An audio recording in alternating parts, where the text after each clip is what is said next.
what's going on, Klein and Ellie? Are you ready? I love Klein and Ellie, you little bitch. Klein and Ellie, it's just okay. Do-do-do. Just don't let things bother you too much. Good morning, everybody. Whoa, sweet detective, did you see that? Viva Klein and Ellie show. Let's get the show started. The show started. We are live in Los Angeles. 3, 2, 1. And here we go. It's Klein Alley Show. 106.7 KROQ FM in HD Pasadena, Los Angeles, Orange County. The sonic pulse of Los Angeles. This is the world famous KROQ. Oh yeah, welcome to your Wednesday. Welcome to your 311 day here at KROQ, your Klein Alley Show. And if you need us, interaction starts immediately at 800-520-1067. Call to text to join in on whatever the hell this is. Good morning. I would just like to wish you guys a happy Wednesday and a very, very happy birthday and hump day to Jerry the Humping Dog. Hump away, you horn dog. That's right. Today is Jerry the Humping Dog's birthday. On a hump day, 311 day, is also my dog's birthday, something that I always forget about until I'm reminded after the fact. What did you plan for the dog's birthday? And I said, nothing. Does it make you feel bad that this woman on the goat line remembered your dog's birthday before you did? Well, I remembered it yesterday when my wife said, did you plan anything for the dog's birthday? And I said, no. Why would anybody plan anything for, unless, I guess, if your kids are into it, that I can understand where it's fun to give your dog a cake or whatever for there. But if you are an adult, right? Why are you celebrating your dog's birthday or cat's birthday? They are animals. Yes. They don't know it's their birthday. But it is interesting that Jerry the Humping Dog, the horniest of the horny dogs, that ever since he got fixed became 25 times hornier. The guy that, his dog, I've had to take him to a strip club. He would, that his birthday is on a hump day, his favorite activity. I mean, he does this. You've all seen the video. Millions of people have seen him hump that Spider-Man thing. He really fell off after that. It was a one and done, a one-hit wonder, that dog. But regardless, very happy birthday. I don't know what... a very happy birthday, Jerry, if you're listening. Yeah, he is. He likes the show. He's a big fan of the show. Oh, that's nice. It calms him. I don't know what to possibly do. Usually, and also, do people even really know their dog or cat's birthday? I feel like everyone's just guessing. Right. I literally, when they were filling out the paperwork for the cats, they were like, pick a day. Pick a day. And I picked tax day for one of them because it was easy to remember. And I think that the reality is, Jerry at some point came into our life around this time, but I think I was like, 311's a cool day. Let's just go with that one. Exactly. But once again, I don't even know. It could be 411, could be 3. I don't know. But regardless, usually the answer is like if I'm in the fridge later today, which I will be, and he's there, I'll grab a handful of shredded cheese and go, here you go. That's Happy great. Birthday. That he would really appreciate it. I don't think there needs to be a whole going to the store. I mean, if you put a little hat on him, I swear to God, I'm not putting a hat on him. He would hate. Dogs hate that. Yes, I don't think dogs want any of the. I mean, all the things like cute. Yeah, there's a cake and it's dog friendly, whatever. But the hat, the singing, the candles, any of that stuff. Jake dedicates a whole effing day when he adopted that dog. I think a whole week. It's super annoying. He reminds us. He reminds us. People treats. Hey, give Kippy a treat. He was forcing them. That was so annoying. Sluggo, give him a treat. Go. Everyone. Sluggo loves my dog. Shut up. Everyone hand my dog a treat. Why? It's adoption celebratory day or whatever you call it. Yeah. Jake. It was like everyone, a random sales guy coming in. Hey, I have a question. Here, give her a treat. Give her a treat. Okay. Why? I wanted to ask about this client. Also, Jake got a matching tattoo with his dog. I just want to point that out. If you're new to the show and you're unaware, the dog, Jake's dog, has a little scar from where she was spayed, I guess. Scar's a tattoo. Whatever. And then Jake went and got a matching tattoo to show that he's also been spayed. If you're a new and now former listener, that's your information. You need a reason to stop listening to the show immediately. This man got a matching tattoo with his dog. So the fact that I'm doing a handful of shredded cheese just shows that we have similar lives. KROQ. Klein Alley Show. Mornings on KROQ. KROQ. Yeah! KROQ. KROQ, we are Klein Alley Show. Lots to give you this morning. Spots on standby boarding lists. It'd be great if we could find that Nick Hexum performance that he did in studio, where for the first time ever he played one of his 311 songs completely by himself acoustically. And maybe we celebrate some 311 Day here this morning and make it all worth your while just for hanging out with us. I think seeing him I think he was in a wife beater because he Probably. usually always is. It may have been performing an acoustic version of Amber in KROQ Studios for the first time. Every single one of us was drenched by the end of it. I was wet. And, guys that have, that are in great shape always find reasons that they're too hot to wear their shirts. Like, guys that are not in good shape will always find reasons to keep their shirts on. And a shirt on in a pool. Yeah, they'll find more reasons to put on clothes. But guys that are in great shape always, doesn't matter. Like, oh, man, is it hot here? It's like, no, it's not. No. Why are you taking off all your shirts? Why are you always hot? But I guess... do you think just because do you think hot people are hot?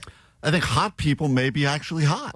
That's probably some science right there. That's probably why they call them hot. What a discovery. They're just so hot, they must always take off their shirt. I mean, I get it if you. But hot girls are always cold. Yes, they're cold, but still they find... Yeah, that's a good point, Allie. I guess our theory is completely shot now. I can't figure it out. Well, once again, happy Women's Month. Hot girls are always cold. And if you're new to the show, or if you're forced to listen to the show in the back of a ride share, like a lot of people are, I want you to listen responsibly so you don't come across like a fool like this guy. Hey, Sweet Dudes. Podcast listener and Uber driver, and I just had a passenger that was listening to a show with me, and at one point, you guys say, call us when you call now, and he gave out the number, and my passenger takes out his phone, and he's like, what's that number again? And I'm like, sorry, bro, this is a podcast, it's not live. Yeah. He's like, man, I was trying to get some tickets. So, I just thought that was hilarious. All right. Now, listen responsibly. You got to make sure that you're listening live if you want to get in on the fun today, which includes you getting on that standby boarding list to head to the Reading Festival in England so you can see Sombr. And, of course, we'll keep giving you tickets to, we got the Hollywood Bowl so you can see John Mulaney. And also we have, some sort of an IMAX movie premiere to get you into as well. So lots to get to today. We kick it off, though, right now with $100 of Allie's money. If you want it, you're listening live. Now's a great time to call us at 800-520-1067. 5 questions about stuff happening in the world. If you do better than Allie, you get an instant $100. It's her money, and she will happily give it to you. If you do better than she does, questions about the news, we'll come back with that and more after this quick break on KROQ. KROQ Mile High Club. Our favorite KROQ bands and destinations all around the world. Stop number 9. Climb around the Abbey ruins. Pretend you're a ghost from the 1400s while hunting the Thames River Walk and looking for the nearest pub. When you see Sombr at Reading Festival in England.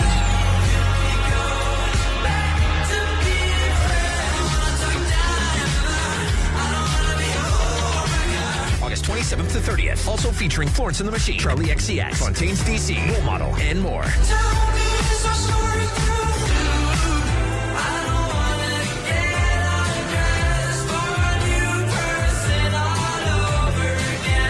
Listen every hour from 9 a.m. to 6 p.m. for your chance to get on the standby boarding list. Courtesy of Warner Records. Hey, this is Sombr. Keep it on KROQ to win. KROQ. From DTLA Law Group Accident and Injury Attorneys. Accident to work injury? Visit calldowntown.com for a free case review.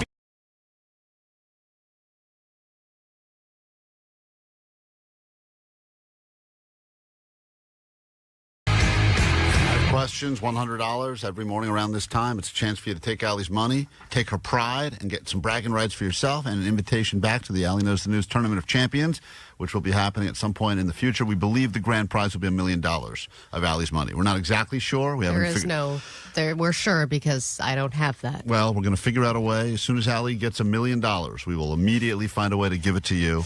Or we'll just take all her assets. Oh, just take every asset, every possible thing. I'm sure if we sold every possible thing you own, we could start an OnlyFans. Yeah, come up with $1 million. Yeah, remember when you were doing those? Listeners. You were doing those foot videos for a while. You were stepping on Legos and stuff. Guys, nobody wants my foot fetish videos. I tried. Yeah, you did try. It's crazy. Tried to. I don't have pride. I've tried to sell my used panties. You know what? Somebody out there has like a weird knee fetish.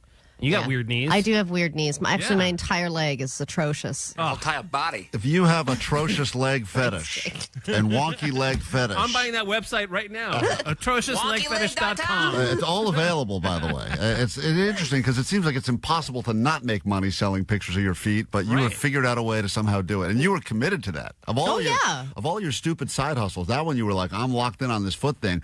Because I knew that people will pay a lot of money for good foot pics. You had but you also gave it that could do it for free. Right. You were too thirsty. Allie had a guy on the hook that was like, I'll pay anything, send me some videos. And she sent him like a 30-minute documentary of her stepping on Legos. And the guy said, I'm cured of my fetish. He said, this is too much too soon. The guy tapped out. The guy completely tapped out. I've never seen a guy get cured so quickly before. He was like, I thought I was just going to get thumbnails and little pictures at first, but I think Jake could be successful. Yeah, Jar Jar Pinks. I don't know, Jake. Your toes are all jacked up. Let's say good morning right now to Patrick and Torrance and immediately shift gears. A chance for you to win some of Allie's money. It's the beginning of a lot of stuff we'll be giving away today on the show. Good morning, Patrick. Hey, good morning, everybody. Do you want $100 or foot pics? Definitely. Well, that's a tough call. I'll go with the $100. All right. I think that's the wise decision. Allie will go ahead and stomp out of here with her hooves. And as soon as she leaves, your questions can officially begin. And there she goes. Get her a carrot. She's getting out of here. It's a sugar cube. That's a sugar. Bye, Allie. Bye. See ya. All right, she's in the halls now. Your round officially can begin. Patrick, answer these questions quickly, confidently, and hopefully accurately. Here we go. Allie knows the news. 7 Disneyland employees had to be taken to the hospital yesterday. For what reason? What happened at Disneyland? It was a hazardous odor, and I don't think it came from Goofy. Okay, we go to question number 2.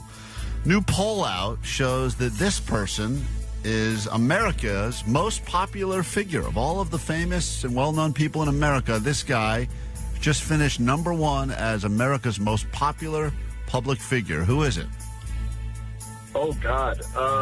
I'm going to hope people are smarter than they actually are. Abraham Lincoln.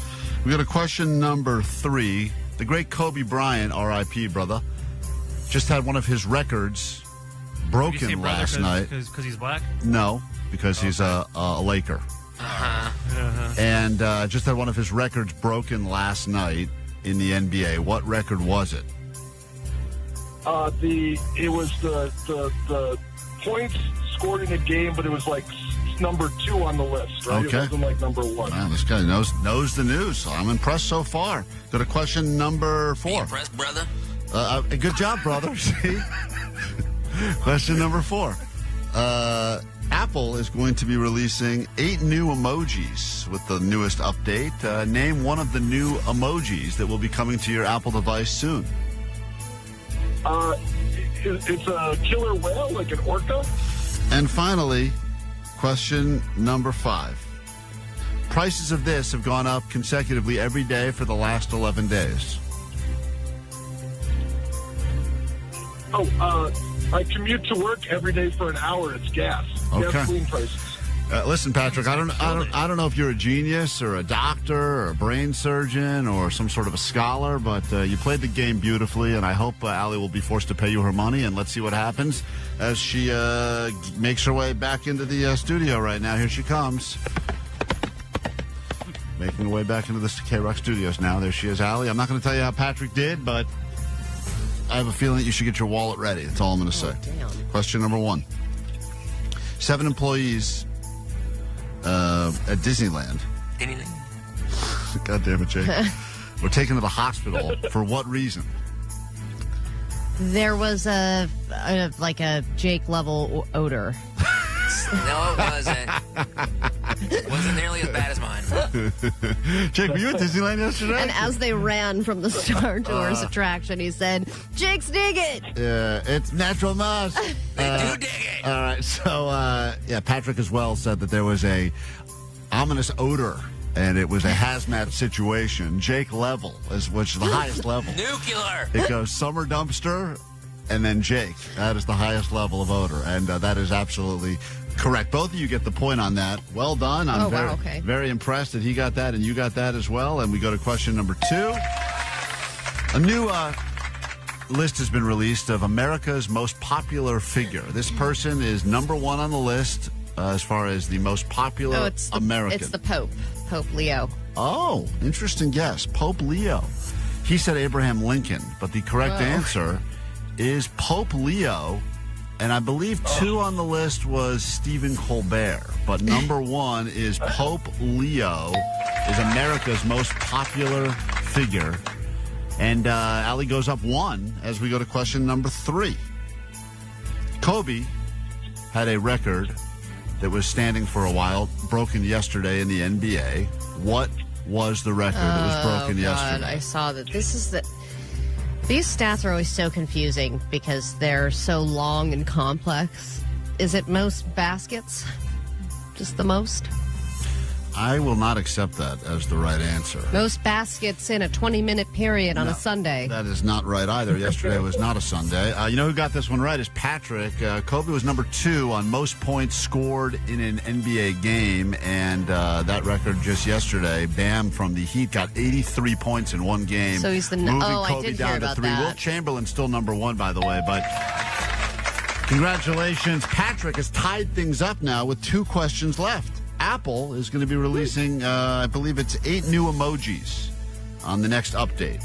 Name one of those emojis that will be on the new Apple update. Let's see. I'm going to do motorized wheelchair shopping cart. You're just guessing, huh? Yeah, I don't know. Answers include ballet dancers with different skin tones. But Timothy Chalamet said no one cares about ballet. Distorted face. Fight cloud. Finally, I can use distorted face. Finally, a guy like me gets represented. The hairy creature, a.k.a. the Sasquatch, is getting its own emoji. The landslide, which is small rocks tumbling beside a larger rock. The trombone. Oh, yeah, baby. Oh. Treasure chest full of gold. And Patrick, who said orca whale, is absolutely correct.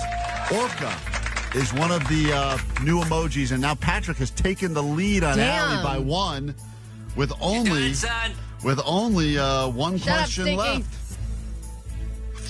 For the last 11 days in a row, the price of this has gone up. What is it? Oh, gas. All right, Allie is correct. But I've lost. Guess who else got that? Patrick got that as well.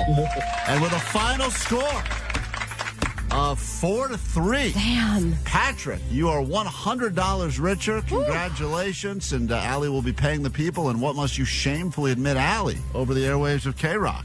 Well, I am very impressed because I don't think anyone's gotten that many correct in a very long time. So I am happy to give you my money.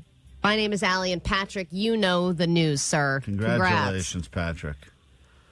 Enjoy 3 gallons of gas with that $100 you just won from Allie. Hold on one second. Thank you for starting your day with us. Fresh off of a show last night at the Honda Center, which looked amazing from all of the footage that I saw. 9 Inch Nails on your KROQ. KROQ. Klein Alley Show. Mornings on KROQ. Yeah! KROQ.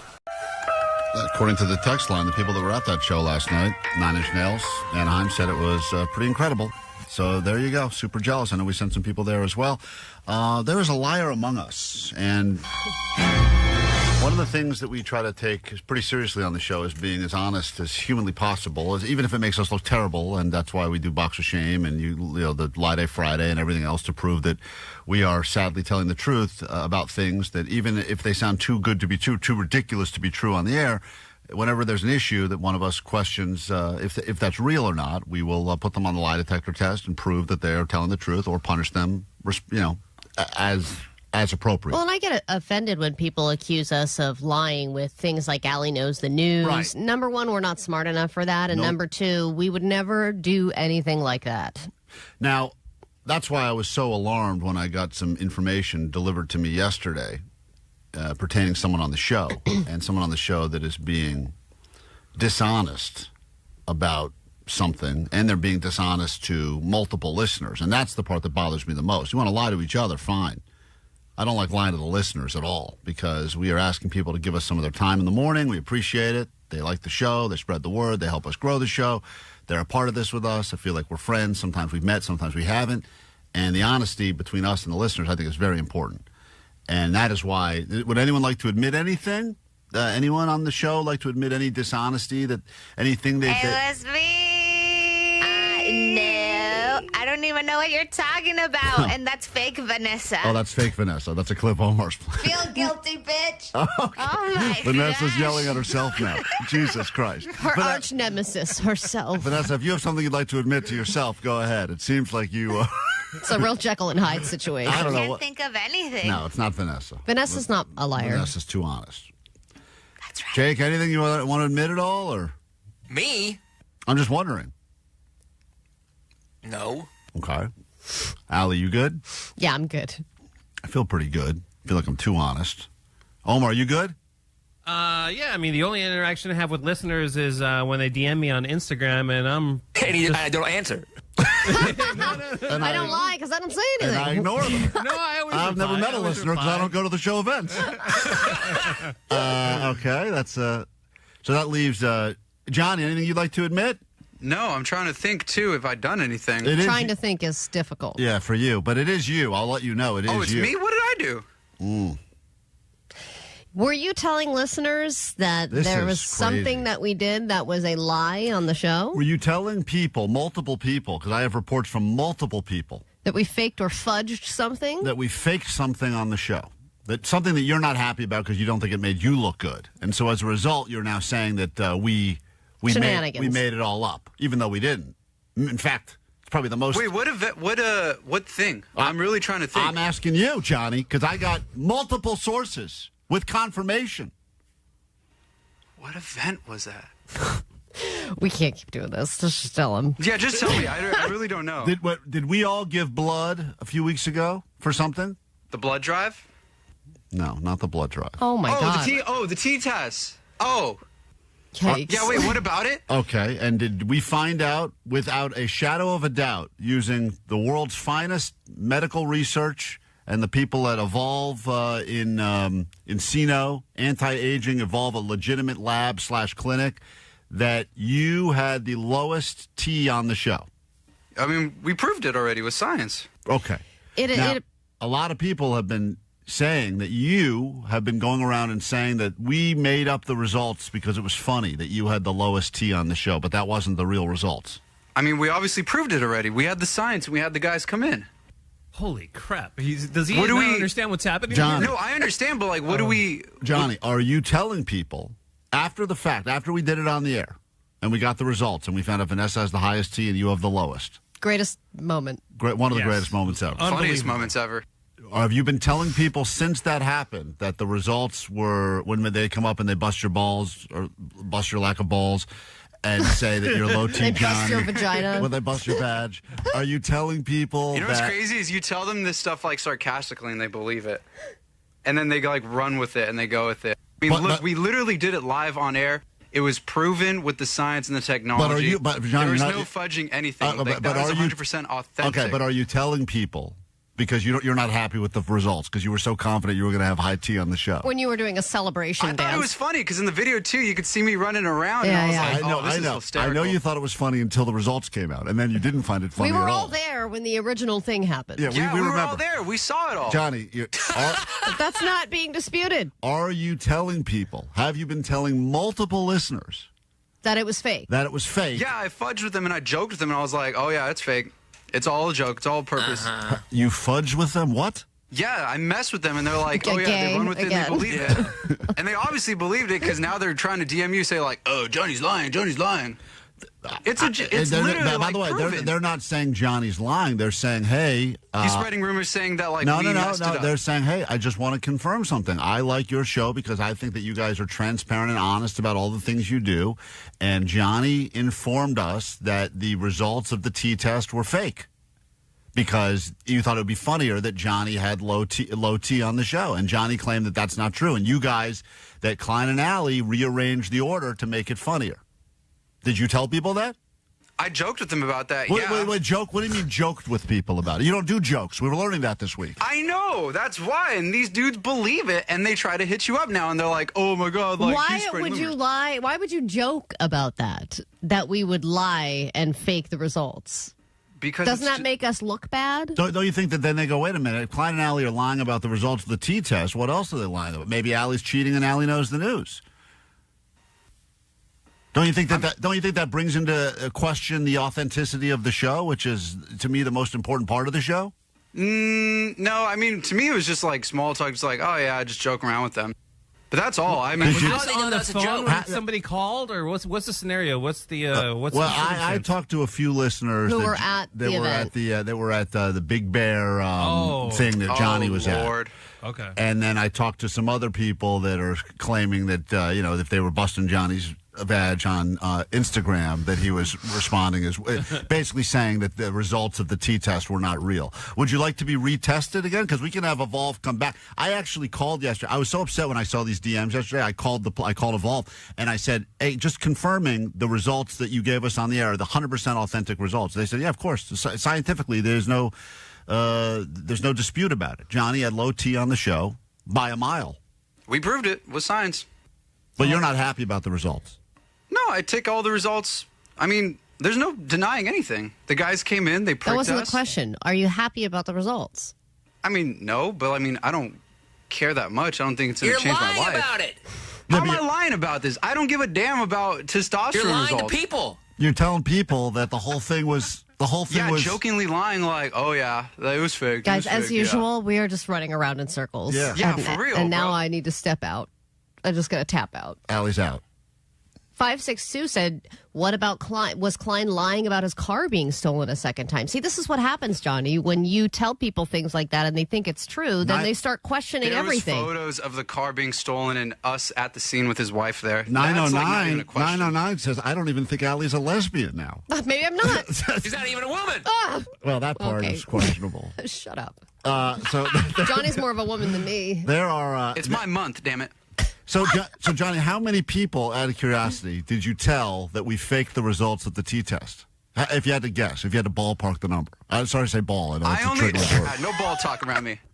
I legit only remember talking to like two guys or two burly dudes with a beard at. So you felt like emasculated because these big manly men with beards were busting your badge about. What's up, bro? By the way, bro, that whole thing, testosterone fake. It's mine. So you told them you told them we faked the results of it.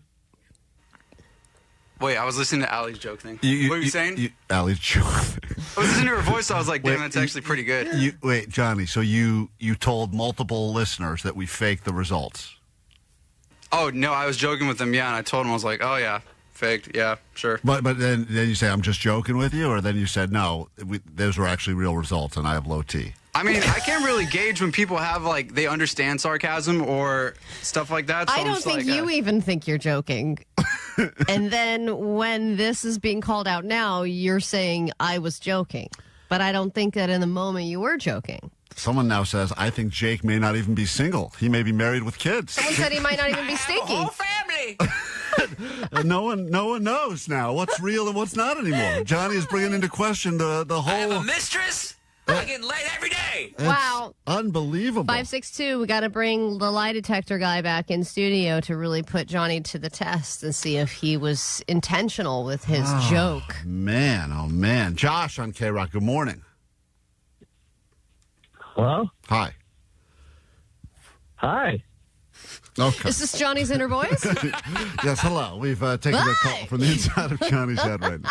This is Johnny's testicles. I think you guys are giving him too much of a hard time. You know when someone's busting your balls and you got to brush it off. You can't go with it. You just, that's not true. And then you keep moving on, you know? Yeah, hey, thanks, brother. If it was one person, are you saying that because he's black, Johnny? Why are you calling him brother? He's my brother. Listen, here's the thing. If it was one person, this is multiple people now that have reached out and said, hey, Johnny's out there spreading rumors that the T-test was fake. Mm-hmm. Why would we sit in here and all get our arms jabbed and give blood and have a whole lab come in here? And then 818 said, I can just tell that Johnny's lying now because he is a terrible liar. Terrible liar. And also a bad joker. Bad joker, bad liar, which is a terrible combination. All right. Anything you'd like to say, Johnny, before we move on, or no? I got nothing to say, brother. Why is he doing that? I don't know. Okay. That's low T Johnny. And the T stands for truth. Yeah. And I'm shocked. I'm shocked. A couple more people on the text line saying that's what they said to me too, and I'm not this big burly beardy dude that was at the event. So it's clearly more than just two people. 818 says, I don't even think Blind Charlie is blind now. See, I don't know. I don't think Omar exists. Well, we're not sure either. No one knows that. We got to take a break. I'm surprised. Yeah. Betrayal. We'll take a quick break, I think. Who knows? What we're doing. Maybe we're not taking a break We're off now. the rails. I don't know. More show after this, I guess. Transmission. KROQ FM. Klein Alley Show. Klein Alley Show on KROQ.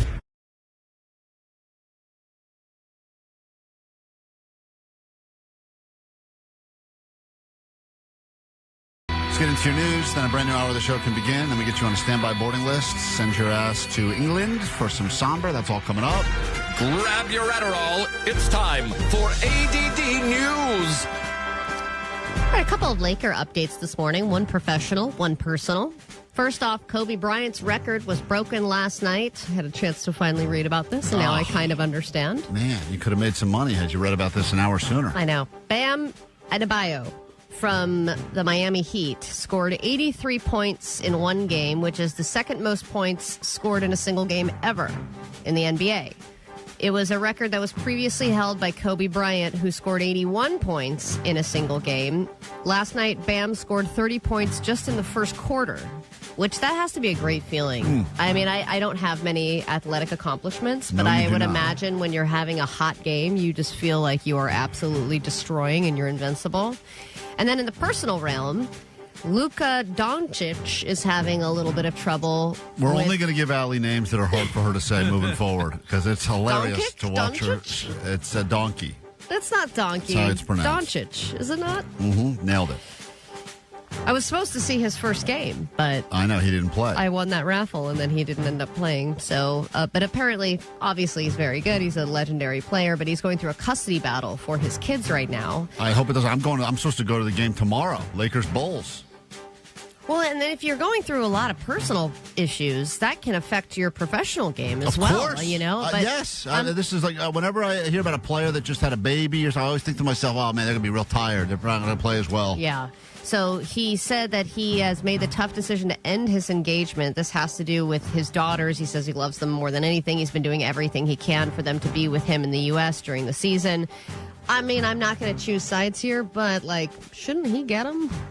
Why? Because he's the NBA player? He travels a lot, though. That's a hard schedule to have kids constantly on the road. Yeah, but when they're with you all the time, isn't that, he's successful. He's obviously talented. He's got money. He's got a lot going for him. Seems to be a very generous guy. Isn't he giving to charity all the time? Yeah, but you don't know him. He could be an a-hole in personal. You don't know really how anybody is in their own personal life. How dare you say bad things about Luka?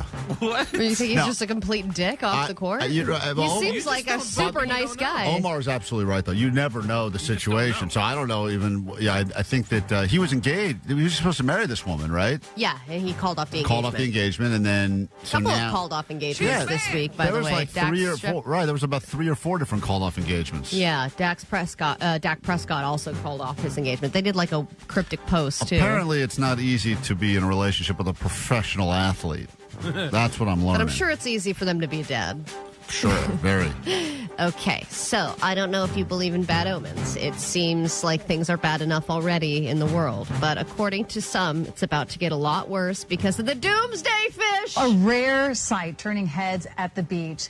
Not one, but 2 doomsday fish coming to shore in Cabo. The mysterious deep-sea creatures can grow to be about 24 feet long and almost never surface. In some cultures, they are believed to be a bad omen, signaling earthquakes and tsunamis.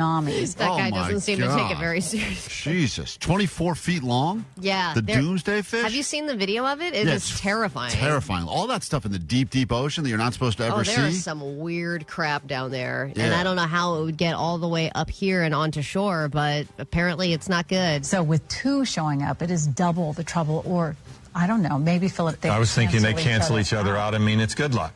Oh. That guy. There you go. Mr. Optimist.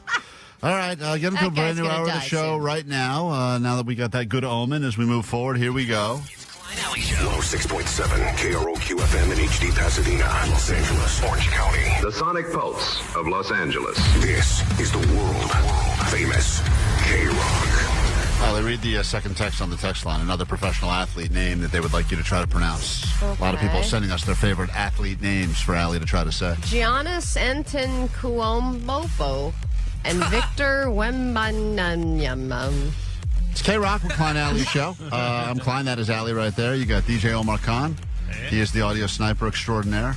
Makes it his mission to make us look worse than we already do by playing unexpected sound bites during the entire show. Usually things we've said completely out of context. There's actually been a lot of requests for something that Allie said yesterday on the show. I don't know if we have this pulled yet, but... I'm sure you already did, but please make sure you pull the clip of Allie saying, I like the balls on my chin. That was beautiful. A lot of people asking for the Allie talking about balls on her chin yesterday. I don't know if we have that pulled just yet. There's Jake the Nerd. Jake the Nerd, he claims that he loads Omar's gun with the audio ammunition. Did you pull the clip of Allie saying balls on her chin yesterday? No, I didn't do that one. I think it was clean. Omar doesn't use it. Fair enough. Yep. We got standards around here, apparently. And then the back room, you got Low T Johnny over there and High T Vanessa in the chicken coop at 800-520-1067 to interact with the show. Lots to get into this morning, including a petty claims court, and lots to get to this hour, including Allie with a very special update. I guess you have an update as to your quest to get impregnated again. I don't know if it's good or bad. I do have an update. But there is an update. Quickly, though, let me say hi to our sugar daddy on line 6. Is this Blind Charlie? Hey, guys. How's it going? Hey, Blind Charlie. What's up, buddy? Oh, not much. I thought it was funny that somebody was claiming that because of Johnny, they don't think that I'm blind, when today's the day that I got to go prove that I'm blind again so I can get my Right Access membership renewed. Wait, hold on. What do you mean you have to prove you're blind again? Is this through the state? Yeah, Right Access. It's for handicapped and elderly people. It's kind of like a rideshare lift. It's what I use to get everywhere to go shake my sign. Right, but how do you have to prove? You have to do this annually? You have to prove you're blind every year? Well, yeah, that's news to me because I did it like 2 years ago, and then at the end of January, they're like, oh, yeah, your membership has expired. And I'm like, I didn't know that. And they're like, well, isn't the faking expiration blind date's right one on of the your easiest card. things to fake? Yeah, if you wanted to fake, well, how do they test you're actually blind? Because I would think anyone Can't they just could be like, Finch! Anyone could pretend. Anyone could. All right, pretend, you're good. Just a bunch of people pretending to punch everyone in line. Is it? All right, no. How do they test your Blind Charlie? How do they test if you're blind? Well, 2 years ago when I did it, I had to go down there with all my doctor's notes and eye doctors and all that kind of stuff and have medical documentation. But this is Monopoly money. You pass. This guy just aren't brought the right papers. he brought a couple of Chinese food takeout menus. He must be blind. Bring these papers. Yeah, if you brought the right papers, you fail, I guess. This guy's clearly not blind. He brought all the right papers. Wait, but Blind Charlie, in all seriousness, how do you test it? They've got an obstacle course. That is cruel. God, I hope they're Are they putting the webcam on that? Yeah. Watch this. That's amazing. Wait a Hop minute. over the wall. All right. Charlie, you have to go to an obstacle course to prove you're blind today? That's the gist of it. I was just like, I haven't gotten kicked by a donkey or hit in the head by a frying pan. Right. I'm still blind since the last time you checked. Or maybe you had a miraculous, recovery, and all of a sudden you've regained your sight. They just want to make sure that hasn't happened. So if their concern is people are faking blind to take advantage of this service, then they set up a whole obstacle course. Is it like Wipeout or explain? I know you can't see it, but There's a big foam fist. There's no big balls. What is the course? I mean, do they explain it to you, or do they just say? Or is it more like a drunk test where it's like walk a straight line? Yeah, do they say follow my voice and get to me, and then there's a bunch of mouse traps you have to step over? How does it work? Well, it's in a warehouse, and it goes back and forth, and they're like, can you see the stop sign? And I'm like, what stop sign? And they're like, okay, walk this direction. And there's curbs and inclines and all different terrains. And I don't know how that proves I'm freaking blind, but I just got to jump through the hoops, I guess. I don't know. Is it something where you injure yourself every year that you have to do this? Well, I was joking with my friend the other day. I was just like, I'm probably too good at this because I walk 10 miles a day that they're going to think that I'm fake and maybe I should just accidentally bonk my head. Because you're getting good at being blind. Yeah, like if you're really good at walking blind, which you seem to be, because you're not tripping over curbs left and right. You don't, Michael Jordan of blind. Yeah, you don't want to pass the test of blind, because if you pass the test, then you lose your access, and you are 100% blind, right? You don't see shadows or nothing. No. Yeah. The only thing I can do is I can sense whether or not there's a light shining on my face if it's like super bright and 2 inches from my left eye. That's the only thing I can sense. No shadows or anything. I wouldn't say that during.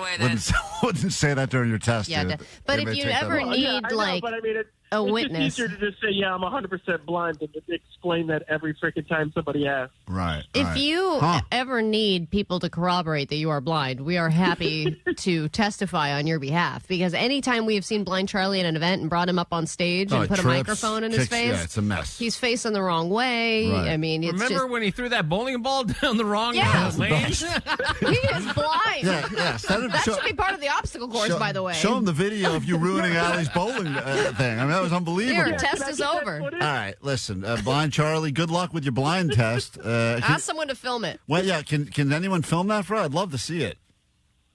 Oh, I'm going by myself. They're going to come pick me up with the same service that I'm applying for, so I'm going by myself. I'll be there solo. I could whip out the camera and try to record it while I'm doing it. I don't know. If you can put a GoPro. I wish we could give you those meta glasses to wear during the blind test. All right, well, good luck. I hope you pass, man. Or I don't know what I hope, actually, for your sake, but good luck, Blind Charlie. You don't know what you hope. Well, thank you. I think we hope that he doesn't pass. I want him to be blind still so he can take advantage of the service, but also it'd be great if he found out after the test he's not as blind as he thought he was. He found out, like he wouldn't know. Well, I don't know, He's dude. had his eyes shut the whole time? Yeah. Sometimes I took tests in school. I was like, I definitely failed this. And they're like, you got a B. I'm like, I did? Wow. Yeah, Crazy. that's exciting. I don't know any of this stuff. All right, hold on, Blind Charlie. That's like this one guy I ran into on the street this one day, and he's like, just go straight. And I'm like, oh, of course, yeah, well, I never thought of that. Oh, I don't even need these sticks anymore. Thanks for telling me that. I never thought just to go straight. Anyway, okay, it's a weird world out there. All right, there he is, Thank you, everyone. guys. Blind Charlie, the official sugar daddy of the show. Nice guy. Here's some 41, and then we'll get into everything else we have in store for you this hour on KROQ. Klein Alley Show. KROQ. KROQ, your Klein Alley Show. If you are wondering what the update is with Allie and her quest to get impregnated again, even though she has passed on all of our free sperm on the show, she has an update, which we will get to on the flip side of this quick break, and then a round of My Band is Better Than Jake's. Last week, I got a chance to battle Jake. He brought to the table his band Warm Uncle Hands or whatever. Uncle Hands? What was the name of the band? No, Weed Pecker. Oh, Weed Pecker was the band he brought last week. I can't keep track of all of Jake's weird bands. Warm Uncle's going to make the new intro. Okay, I don't even know what you're saying. But anyway, today Allie believes she has a band that's worthy of battling one of Jake's bands. And there's a lot of thoughts about the My Band is Better Than Jake segment. Podcast listeners, sweet dibs. Yo, Clay, what the hell was that? The music that you chose for the band Better Than Jake on Tuesday last week? What the hell was that? Mm-hmm. I am so with Omar. Yeah, like that sucks, bro. Well, listen, the point is it doesn't matter which band we find. We still think we can battle one of Jake's weird bands. And today Allie believes that she has a band that you've probably never heard of before, but it will still be better than whatever weird band Jake is into. Yeah, I found this. I kind of stumbled upon it. Mm-hmm. And this isn't even a whole band. It's just a guy.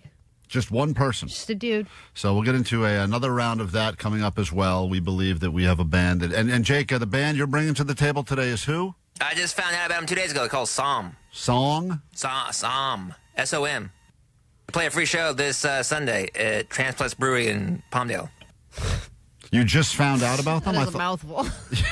Yeah, I saw them like 2 days ago because I saw the post. And I'm like, oh, who are these guys? And then I clicked on their profile on Instagram. They were followed by a bunch of like people and bands that I like. I'm like, oh, I'll check them out. And they're pretty decent. You know what's funny is I feel bad for the bands that Jake supports, though, Allie, because I don't want to like S on these bands because they're just trying to make it like any other band. But like once Jake puts his support behind them, I instantly hate the band. Whatever, man. Free show. You should go. You can barely get him to go to your free comedy show on Friday. Yeah. Yeah, but that's a Sunday. Way more convenient. We got to take a break. When we get back, Allie will have an exciting personal update. I'm not sure if it's good or bad. She's been very tight-lipped about this. Tight-lipped is a plus in my community. Okay. That is a compliment. It's the ultimate compliment I can give a lesbian. We'll be right back with that and more after this. KROQ Mile High Club. Our favorite KROQ bands and destinations all around the world. Stop number 9. Climb around the Abbey ruins. Pretend you're a ghost from the 1400s while hunting the Thames River Walk and looking for the nearest pub. When you see Sombr at Reading Festival in England.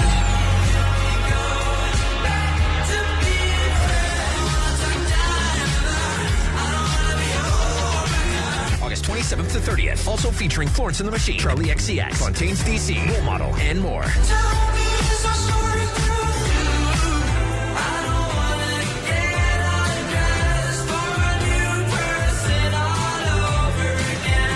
Listen every hour from 9 a.m. to 6 p.m. for your chance to get on the standby boarding list, courtesy of Warner Records. Hey, this is Sombr. Keep it on KROQ to win. KROQ. From DTLA Law Group Accident and Injury Attorneys. Accident to work injury? Text injury help to 40222 for a free case review.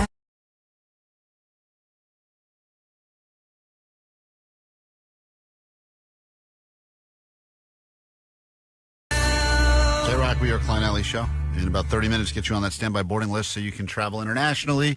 This time we send you to England, Reading Festival. A lot of bands will be there, including Sombr. You hear on KROQ, and we will get you into that show, at least get you on that standby boarding list coming up shortly. I know a lot of people asking and making predictions on the text line now about the news that Allie has to share.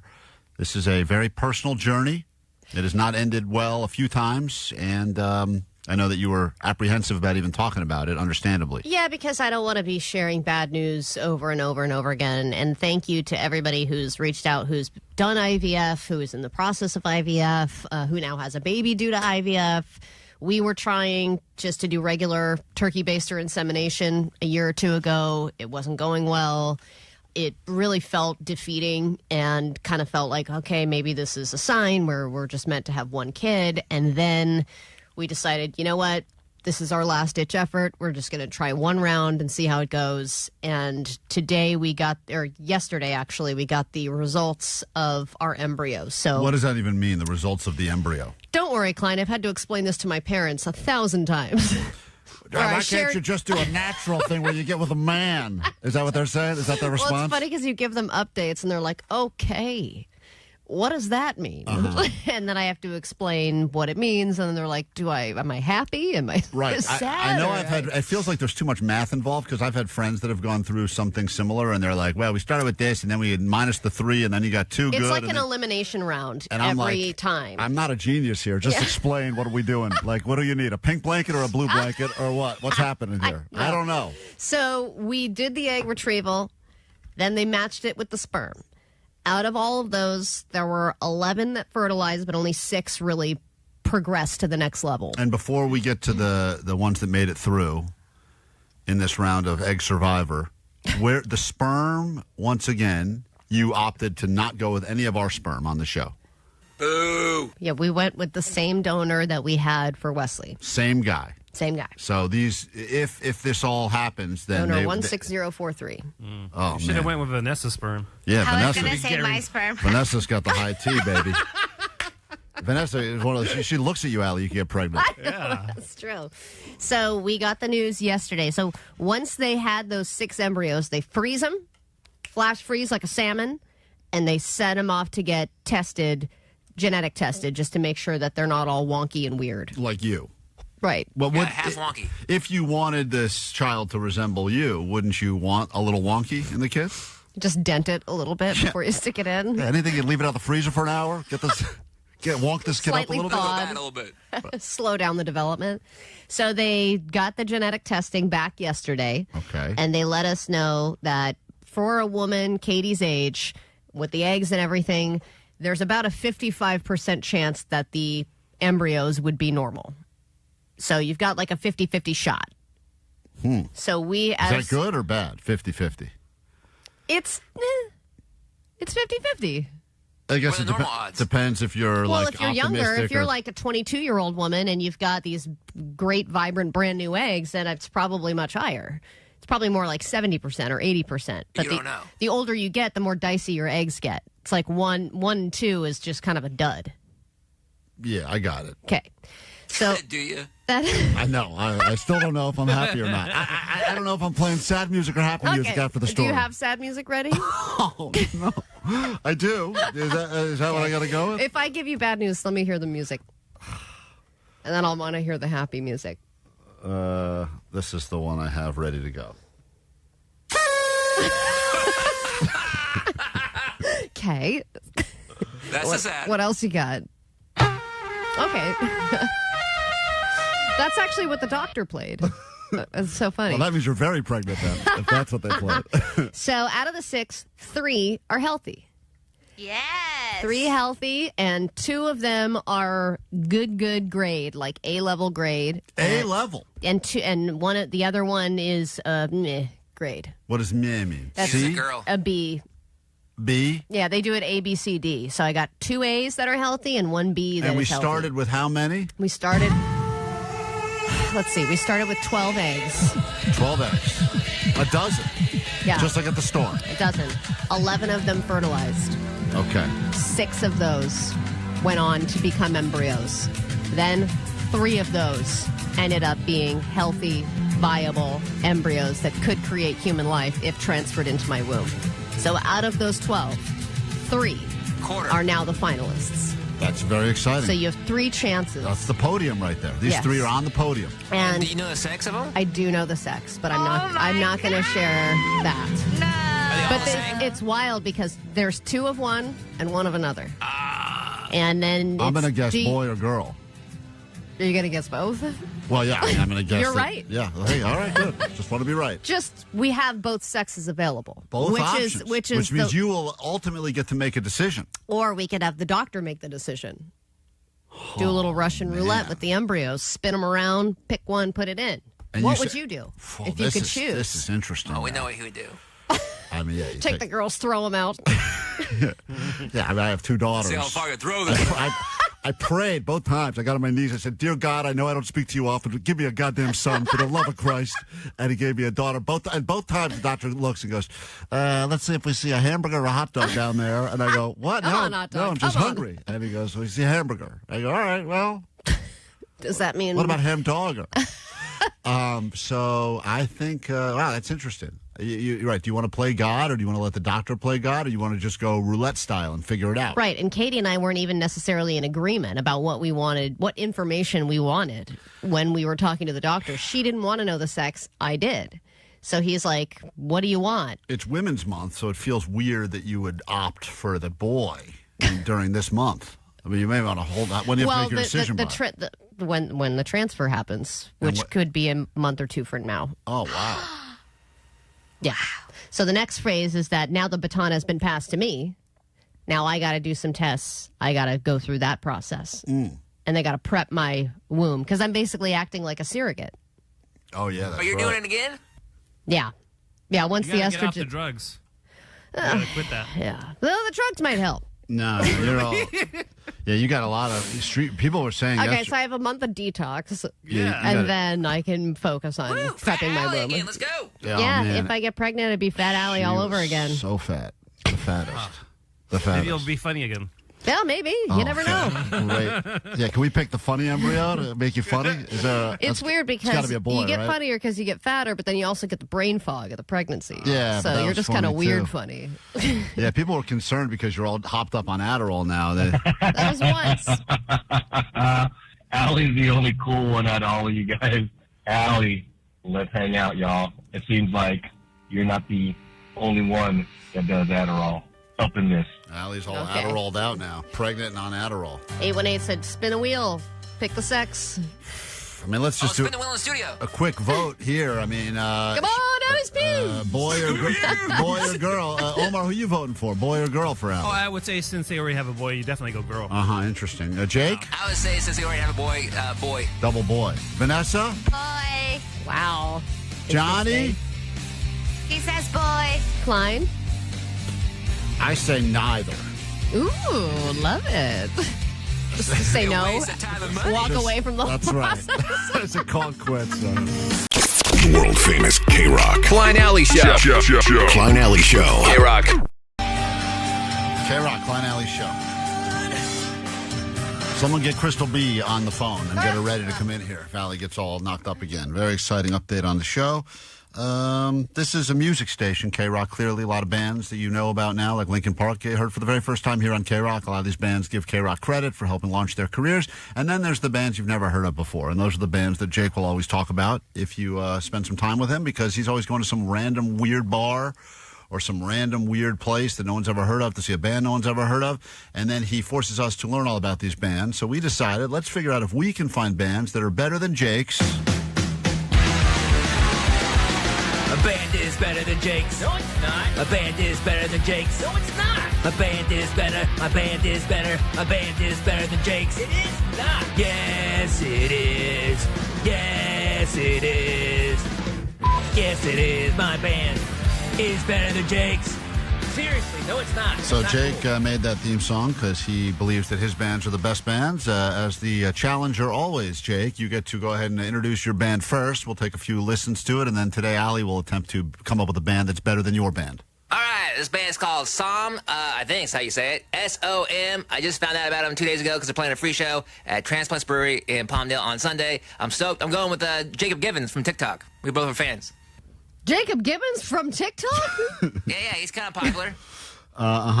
Is that how he has to be referred to? As Jacob Gibbons from TikTok? Gibbons. And you're going to see this band Sombr. Sombr. S-O-M. And this Not is Psalm like P-S-A-L-M. No, S-O-M. And this band, this is a song of theirs that's called Youth Decay. And Jake believes that this is a great band, and that's why he wants everyone to know about them.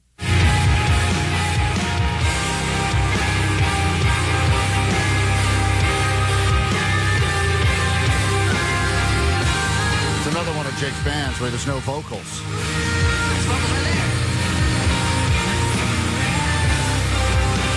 It's funny because, you know Jake's style, right? And you know the posters that he likes, they're all the same poster. It's Right. all the same color. And it's the same with the band. It's like the same sound. Right. It's all of this kind of this brooding. I would say this is out of my normal realm. Like I said, I just found it out This about sounds these guys. exactly the realm. You don't know what the hell my realm is. Play every song Jake's ever brought to us. They all sound the same. Yes. No offense. His band sounds like they could be great. Policy of Truth. This is this song from...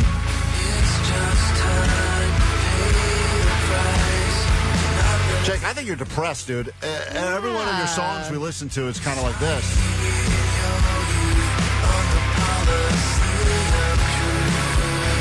Oh, this is a cover of Policy of Truth. Yeah. Okay. And that's, once again, Jake's band, which is Sombr. It looks like they're doing a tour. Yeah, free show this Sunday. This is, are you like on the take or something? Are you getting paid for this promotion or No, what? I just found out about it and I'm going. This is, You're getting access to your free tickets through Payola? This is the song Chemicals from the band Sombr.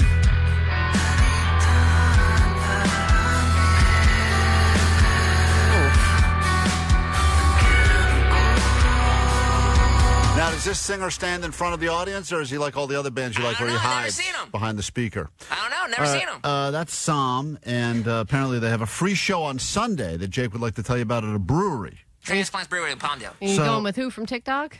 Jacob Gibbons. Someone pointed out that Jake wouldn't drive to Riverside to have sex with Tina, but he's going to drive to Palmdale to see this band. Which It's easier. Going north is easier than east. means his priorities are all out of whack, but okay. All right, well, anyway, there's your challenger. That is Sombr, and Allie believes that she has a band that's better than Jake's. So, Allie, which band do you bring to us? So there's a guy that I discovered. His name is Windsor, or that's his stage name, I imagine. And he's pretty new. He's only got 14,000 followers on Instagram. He is playing a show at a place called Venice West. Which is, small little, like, 250-person venue. He's got one album that came out last year, and he's got a couple little, like, one-off songs that he put out before that. But this is the one that I liked. It's called Friends I Barely Know. Staring at the sunny house on Laurel Ave. Hand-me-downs, my brother's clothes was all I had. Was so blind to the pain inside my heart. Like I don't know if I should try to stop and start the blood rushing through my veins. Oh, now I'm standing in a mosh pit, surrounded by friends. carpet. Some Victorian house just feels like home. Pretty good, right? Yeah, what a concept that you can actually hear the vocals. That's white lady music. Huh? I mean, White lady music? he has a guitar. He has a guitar and feelings. Once again, that's Allie's challenger, and that is Windsor. That's Windsor, yeah. And, yeah, I mean, we can play more, but... It's another one. Keep your eyes on me until I come undone.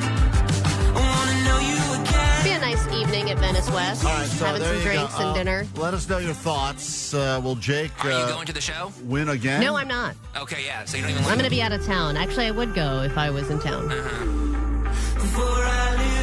Once again, Allie's band this week. She brings to us Windsor, and Jake brings to us Song. Som. And you can go ahead and let us know your thoughts. Say it right, Som. On the text line at 800-520-1067. Do we once again have a band that's better than Jake's? Probably. 310 said Allie's recommendation equals gay. Yeah, it's possible. So, I don't know who if that's knows? a good or bad thing. Music is subjective. Lisa, you're on KROQ. Good morning. Hi. Good morning. Hi, guys. Allie, can you have both embryos implanted? They are not doing that anymore. At least this place is not, because What when is she they asking? Can you have both can embryos? you put two in at once? Can you put those embryos in my ears when Jake plays another one of his bands?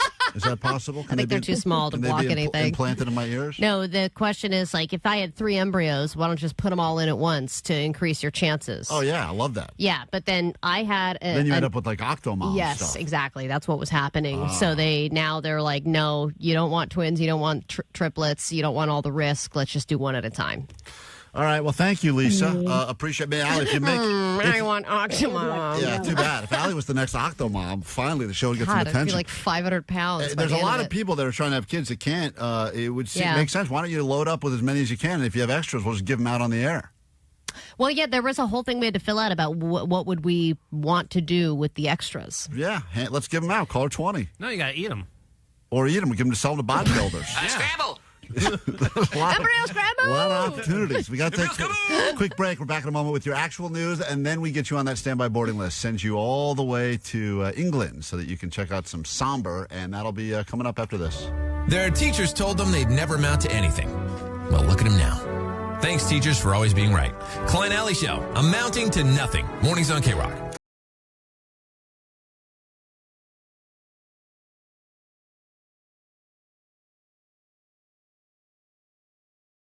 That's Allie's band this week, Nirvana, beating Jake's band Song in the battle. Votes are actually all over the place, but I think Allie is slightly winning this battle, and my band is better than Jake's. Well, someone said, get that gay white lady music away from me. Yeah, so that was- everyone has a different I don't know if they were talking about your band or Jake's when they said that, but regardless. Hey, by the way, today is 311 Day, and we will, in a moment, I don't know if you missed this when it happened live in studio and Nick Hexum was here, but we did get, for the first time ever in his entire career, a very acoustic performance of Amber, and we will listen to this in its entirety as we kick off a brand new hour of the show and get you on a standby boarding list so you can travel and see some music in England as part of KROQ's Mile High Club. That'll all be happening in about 5 minutes. Right now, though, your news. Grab your Adderall. It's time for ADD News. Disneyland is a magical place with an array of wonderful smells. Churros, turkey legs, etc. What do you think the best smell is at Disneyland? The best smell at Disneyland, even though I'm not a big churro person, is the churros. The churro cart, walking by it, the waft of it. Interesting. But I also really like the smells of the water. Yes, I like the smells going by the Jungle Cruise, like the smells whenever you go by Like the the Jungle mist. Cruise, the Pirates Cruise. And it's probably...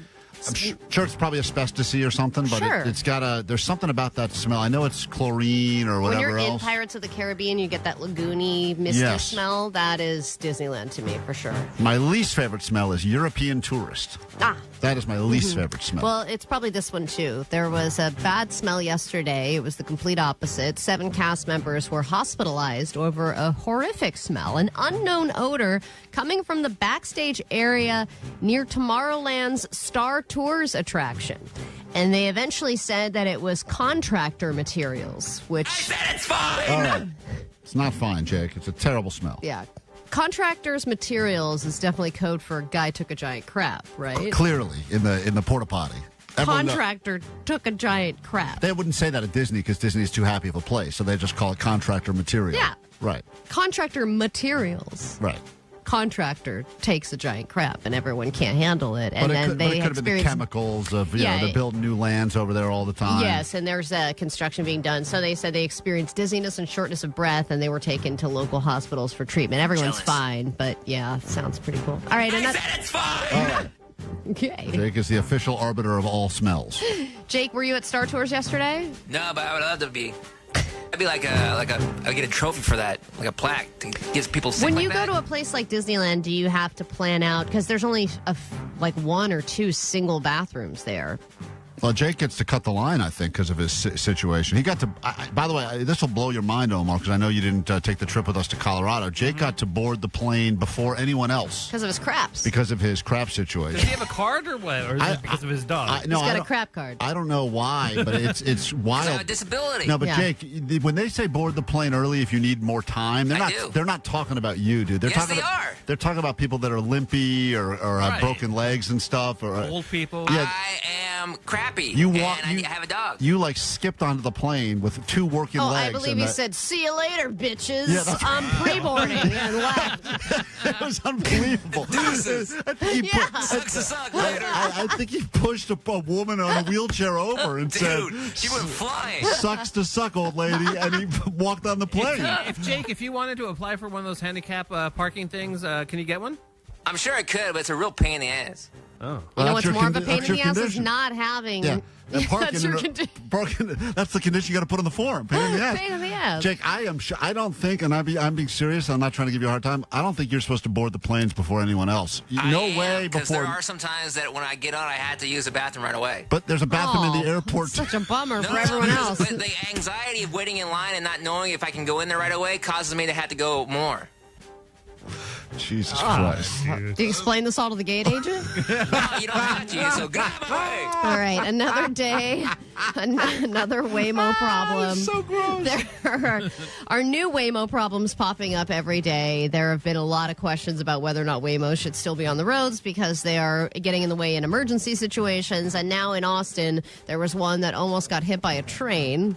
Concerns at this railroad crossing for a driverless Waymo vehicle in Austin, Texas. The car stopped between the safety arm and the tracks just as that train passed. So you can see the video of the Waymo. Like, obviously, the arm went down because the train was coming, but the Waymo had already gone. Yeah, it's not stopping. And it stopped right before the train, but like 2 inches in front of the train, and it's just sitting there as the train goes by. Waymo says there was no passenger in the car. But it doesn't matter. There could have been. Sure. The Waymo wouldn't have acted differently just because there was a passenger in the car. They just lucked out in that particular case. Exactly. The company says its vehicles have crossed that location hundreds of times without incident, but says it will now review that location. Waymo has insisted its self-driving cars are safer than human drivers, despite recent incidents making headlines. I sit behind a Waymo almost every day now trying to make a left Same, there's to get to the radio so station. many around They're here. not aggressive enough. They need to be amp up the aggressiveness because there's some times where I just needed to make a left at a green light. Cars coming, but there's plenty of space. Any normal person, especially an LA driver, would make the move, and the Waymo just sits there all cautiously, and I'm honking at it, and I know it's not doing anything, but I'm so annoyed. Yes. And then there was a time I had a loaner car for Tesla, and I had one of those like full self-driving ones, and I put it in self-driving mode, and it stops at a stop sign. So it feels like forever. Aggressive. I'm like, go. Right. Do you know that you're in California? There's It's a California roll happening here. You just roll. You got to program it for whatever city you're in. Yeah, I was not patient enough for self-driving. All right, and then a major upset in the World Baseball Classic. This is where all the countries play baseball in a big-ass tournament. And the U.S. team was the heavy favorite to win the whole thing, but yesterday Italy pulled off a huge upset, beating Team USA 8-6 by striking out Aaron Judge. And the U.S. may now wind up eliminated from the World Baseball Classic as a result. And did you know, Klein, that Italy's team has an espresso machine in their dugout? Oh. And we are well aware of how great it is to have an espresso machine. It has changed our world. Just got ours up and running in the back office now, which is why we're flying today on rocket fuel here at KROQ. It's good stuff. Which is great. We are all. Morale is going up. We think Vanessa's going to explode today. She needs to tone it down a bit. Yeah, Oh, Vanessa's, my God. She's having a real problem in there. Hey, call 20 right now. 800-520-1067. Let's go. It's Klein Alley Show. 106.7 KROQ FM in HD Pasadena, Los Angeles, Orange County. The sonic pulse of Los Angeles. This is the world famous KROQ. Hell yeah. Happy 311 day on a Wednesday morning here at KROQ. We are Klein Alley Show. Nice to meet you. My name's Klein. That is Allie. Good morning. You got DJ Omar Khan there. Yo. The audio sniper in the back room, Jake Z Nerd. What's that? And then in the back, we got Postmaster Johnny, Low T Johnny, as he's known around these parts. And High T Vanessa. And High T Vanessa. Let's go. That's right. She's fired up. She's all fired up on caffeine and testosterone today. She's so excited about the coffee. Lots to get to this hour, including a couple whose relationship hangs in the balance. You will determine if they stay together or break up forever. A petty claims court battle for the ages will be taking place, so you got some jury duty in your future.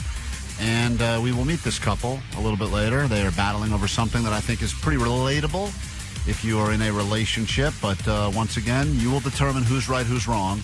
And also, a lot of people claim that even though they've never joined us for a petty claims court on the air, if we're dealing with something that they are dealing with in their relationship, which oftentimes they are, they will just decide whatever the verdict is with the couple we talk to will also apply to their relationship as well. I mean, yeah, these situations plague couples all over the country. We will get to that in a moment. Right now, though, let's give away a spot on the standby boarding list as we say good morning to caller 20, which puts us in La Habra. This is Greg. Good morning, Greg.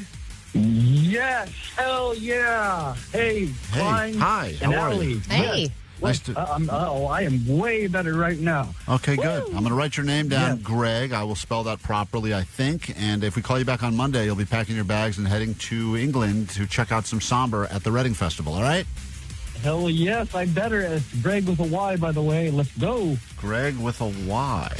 Okay. There's no, I'm kidding. I'm kidding. Okay. We're going to hang up on you. Right. Goodbye, Greg. Let's forget that ever happened. Edit that joke out of the podcast, Greg. Thank you. Thank you, Greg. Hold on one second. Write your name on that list. And once again, if you talk about iconic musical performances that have happened at KROQ over the years, there have been many. And we are going to listen to what I believe one of the strongest ones on this 311 day as we kick off this hour. But then, of course, you've got other iconic performances that happened here. Surfing USA. You catch him surfing at Delma. Inside, outside, Ventura County line. Inside, outside, USA. Santa Cruz and Tresless. So, yeah, there are a lot of obviously very popular songs that happened here. That's a good one, too.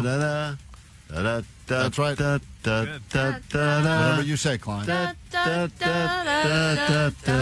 You all know it. Sing along. And this was a performance that... Thank you. Man, she is jacked up. I know, it's the best. She is way too hot. Nick Hexum was in here and decided to do something that he had never done in the many, many, many years of his band 311, and that was doing an acoustic solo version of Amber, which we got live on KROQ. So on this 311 day, we wish you a happy 311 day for all of you who celebrate, and this was the performance that happened right here on Klein Alley's show with the great Nick Hexum. Ha! Joke's on that caller who wants you all to do more better. Little does she know you guys have been trying to do more better for years. 1-844-956 GOAT is the GOAT line. GOAT line! Mile High Club. Our favorite KROQ bands and destinations all around the world. Stop number 9. Climb around the Abbey ruins. Pretend you're a ghost from the 1400s while hunting the Thames River Walk and looking for the nearest pub. When you see Sombr at Reading Festival in England.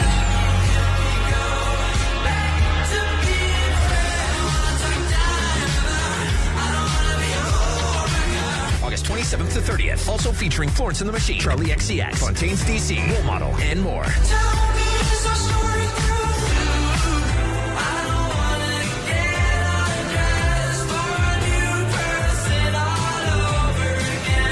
Listen every hour from 9 a.m. to 6 p.m. for your chance to get on the standby boarding list. Courtesy of Warner Records. Hey, this is Sombr. Keep it on KROQ to win.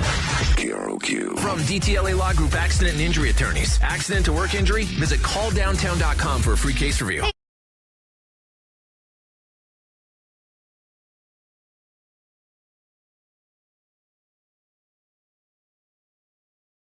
KROQ. Klein Alley Show. Going to meet this couple in a moment, Katie and Antonio. I think they are married. Yes, they've been married for a few years now, and one of them is doing something that is bothering the other person. I never know if they talk about this ahead of time or they get surprise ambush, surprise attacked on the air. Or sometimes in a long relationship, you kind of know the things that piss off your partner. Let me find out. Hold on. Hey, Katie, before we bring on Antonio, because I think he's the one who's bringing you to the petty claims court, do you know why he's bringing you here today? Vanessa told me. Oh, Vanessa. I wanted her to be a little bit prepped. Loose lips, sink ships. It's the coffee. It's the coffee. Oh, my God. Vanessa, we love... I'm not going to tell you what it is. Okay, fine, I'll tell you. Jesus Christ. All right. Well, hold on then, Katie. We'll all learn together in a moment. It's time to figure out if this relationship has what it takes. You will decide once you hear both sides of the argument. It's time for Petty Claims Court. In the legal system, cases are tried from Supreme Courts to small claims court. But what about stuff that's too small for small claims court? This is Petty Claims Court. Man, Vanessa, ruined the big surprise. Love the ambush on the air. I wanted her to have solid points. Say hi to Antonio in a moment. Hey, Antonio, welcome to KROQ. You have been with Katie for how long? 8 or 9 years, I believe. 8 or 9. You don't even know how long. 8 or 9 years total. It's been a long time. It feels longer, doesn't it? Yes. Sounds like it's worn on you. Yeah, what did you sound like 8 years ago? Sounded like Vanessa 8 probably. years ago. It's great, man. It's great. So why are you bringing Katie, your wife of 8 or 9 years, to Petty Claims Court? Because every time I'm looking for my sweaters or I want to wear a sweater, I can't get it because it's either dirty or she's wearing it, you know? So she wears your clothes. And it's pretty much. Just the comfy clothes, I would imagine. The sweaters, the hoodies, all the stuff, because it's all broken in and warm, and it probably smells like you. It's all big on her, but you still want to wear it when you want to wear it, and you can't, right? Yes, exactly, especially my work sweaters. You know, I want to wear my work sweater, and I can't because she has it on when it's nice and clean, you know? But, Antonio, isn't there still a part of you that thinks, hey, this is hot? My girl's wearing my sweater. Yeah, but then when I want to take it off of her, she doesn't want to take it off. Back in like the so cozy. Back in like the 1930s, if your girl wore your sweater, that's like the equivalent of anal. Like back in like in modern day times, right? That was like as serious as it got. She's wearing his Letterman jacket. Yeah, and they're like, you slut. She's wearing 3 sweaters this week. Now she's wearing Tom's sweater. All right, so Antonio is calling because his wife Katie is always wearing his sweaters.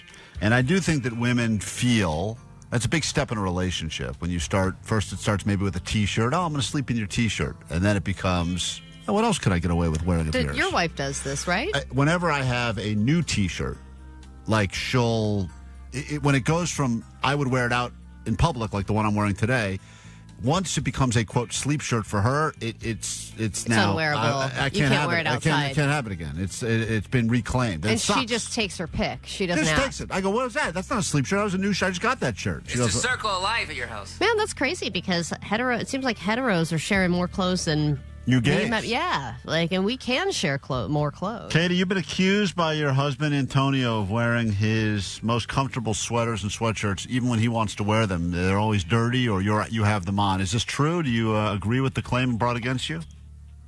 He's a liar. I wear some of his sweaters, but not like his sweaters like he likes to wear out. And I think it's funny that he's bringing me to the petty claim court when just last night his sleeping sweaters, he brought 2 of them out and was like, which one you want to wear? Put one on. Oh, he's offering them up to you. So he presented 2 sweaters yesterday for you, gave you the choice.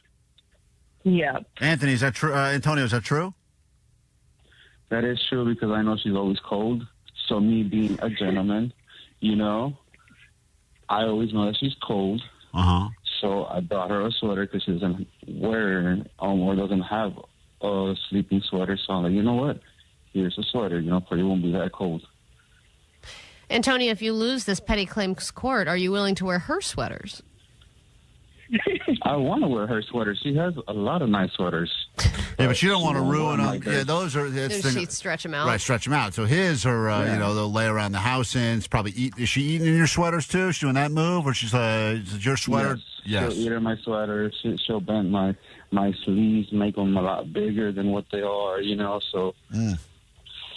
Yeah. To the point now where do you feel like once she has claimed one of your sweaters, you don't actually, it's not yours anymore. It's now hers?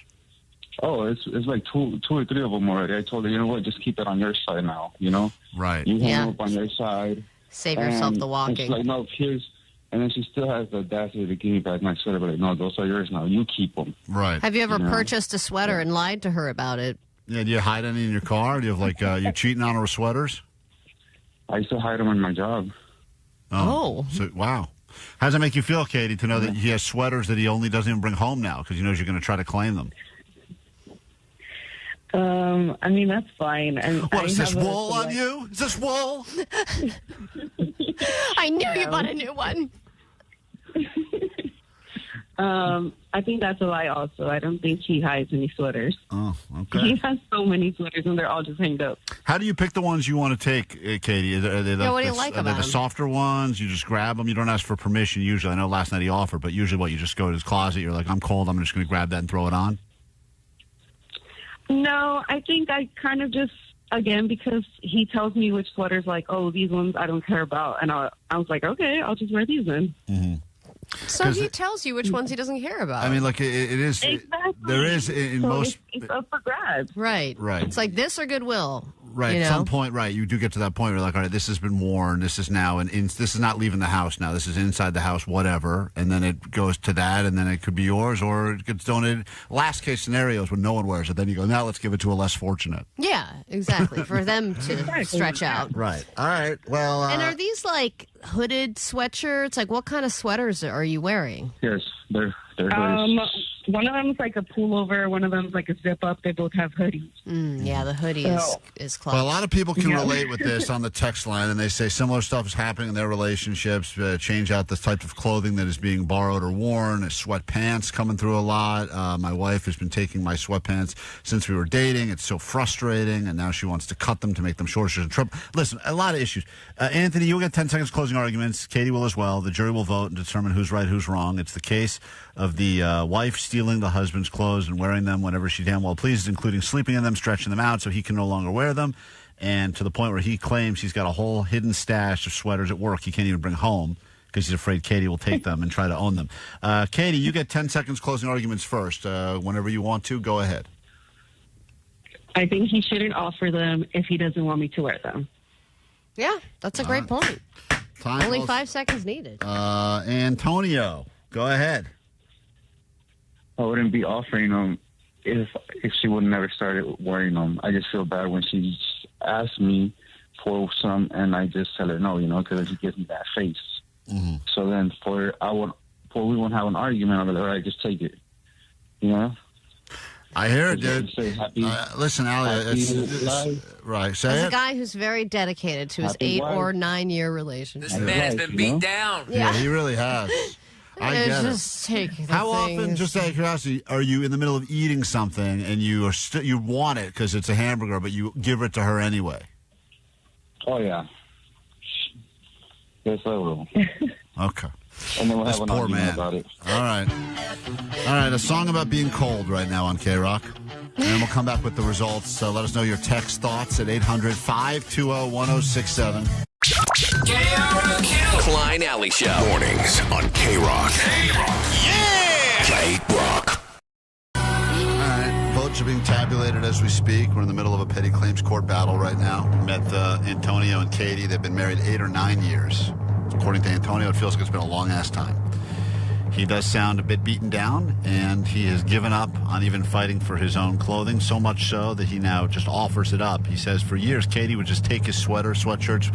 Whenever she decided, I want to be comfy, I'm going to wear that. And then he'd want to go out and wear it, and it was dirty or being worn by her, stretched out, etc. Yeah, 562 is like, I don't understand why she doesn't just wear her own sweaters. He said she also has a lot of sweaters, but it's different. It's different. And I will say, as somebody who has girl sweatpants, boys' sweatpants are way better. I would rather shop in the boys section when it comes to pajama and comfy stuff. Yeah, if you'd like, Allie, I can drop off a bunch of stuff at your place that, like, you can pretend like you have a man living there, so you guys can wear like all my old stuff, so you get that feeling. No, I'm gonna wear Wesley's. All right, fair enough. That's your choice. You're missing out. That would be funny though. You're opting to bring a bunch of old sweatpants to my house to make me feel more comfortable? Yeah, because you don't get to experience what straight women get to experience, which is like putting on their guys' stuff. Well, you know, when Vanessa wore your clothes, she was super comfortable. She loved those, but technically I did accidentally buy lady sweatpants. But, you're talking about when she wore my clothes the day that we traded clothes. Traded clothes. Yeah, Vanessa, you look good in my clothes. I know, and you gave them to me. And I was like, love them. The sweats are like soft. Isn't that the best part of having like a boyfriend, Vanessa? I know it's been a while for you, but like, you know, you get to put on their stuff and wear it to sleep and stuff. Don't you love that? Yeah, that's one of the perks. Those chef hats. You wear their aprons and their chef hats and you hold their spatulas while you sleep and stuff. You love that, right? Those little checker pants. Put on your Crocs for bedtime. All right, let's say hi. We'll read the verdict in a moment. Antonio and Katie. You understand, Antonio, the verdict is final here at Petty Claims Court. Whatever we decide, the jury decides, that will be the verdict once and for all, and you and Katie will have to accept it, right? All right. Sounds great. Katie, are you okay with this? Yes. Did Antonio ever sound happy in this relationship? Did he have life in him Did at he some ever point? sound happy ever? No, he just has the same voice. Same voice. All right, I get it. it. Fair enough. All right. Well, don't turn it up. Don't fake it for us around here. So there's nothing that really gets him going. Like, what brings Antonio to a 10? Reptiles. Reptiles. Cool. Yeah. Lizards. All right. We've got the verdict here. A lot of different thoughts on the text line about this case, and a lot of people can relate, and they're waiting to hear how we vote because they're dealing with a similar situation. And someone says this is how it always seems to be. It's never the guy who is borrowing the clothes from the woman. It's always vice versa. Meanwhile, a woman said, my ex-husband, I found out, was wearing my underwear without my knowledge. Oh. So that's like a kink sort of thing, but that's a very different sort of... So it does go both ways, I guess. Boy, boxers are comfy, too. All right, Allie, go ahead. Verdict's final here, Petty Claims Court. Well, this is a pretty close one, actually. I tabulated the votes on the text line and also on the YouTube live stream, and with 57% of the vote is Katie. Katie wins because Katie. I think the main argument was that Antonio's offering up his sweaters and saying he doesn't care about them, so why not take them and wear them? Yeah, but that was after years of realizing it was a losing battle. I think he just accepted. By the way, Antokyo is a great nickname since the guy sounds high as hell right now. Antokyo, you lost this battle of Petty Claims Court, and as a result, sadly, your clothes are now no longer your clothes, and once your wife decides she wants to wear something, it's now hers, and there's nothing you can do about it. I'm sorry. Yeah, I came to that conclusion a long time ago, you know? Okay, so you brought this even though you knew you would just be in a losing battle? Yeah, someone send this guy something, Vanessa. Send him a lizard. Send him something. Hold on. You got one of those shirts? Maybe you can cozy up with those shirts. Yeah, well, we're going to send you a giant Klein Alley show, It's Just Okay shirt, and that is just yours. To reflect on your life. Yeah, it's just okay. And you can, Antonio, that's your shirt, and no matter how much Katie wants to wear it, she cannot. I want you to have something that is just yours. You need it, all right? Thank you. All right, Thank you. hold on Thank one you. second. Jake, you have any dead, I feel like you must have some sort of a dead reptile in that room of yours. Do you have anything you can send them to? I got a seahorse in here. I got a beetle. I got a shark. But Omar gave me that shark for Christmas. I can't give him the shark. You don't have any, you don't have a stuffed lizard in there or something we can send them? Oh, I got an alligator head. Do you want an alligator? Oh, I got a frog with a baseball bat. Oh, yeah, give him the frog with the baseball bat. First of all, the fact that Jake actually does have he's not making any of this stuff up. This is all real stuff he's got in his stupid office. You want a frog with a baseball bat, Antonio, too? That sounds good, too. Okay. No! Listen to this guy. That's my frog. Guy's coming to life now, finally. All right, thank you, Katie. Good luck with your marriage. I also have a little thing like tentacles. You want a jar of tentacles? Katie, how long have you guys been married? I'm sure you know the exact number. We've been married for 8 years. Oh, okay. 8 years. Okay. So he's just... All right, I also have dragonflies. It's 9 in Antonio years. Happy anniversary, I guess.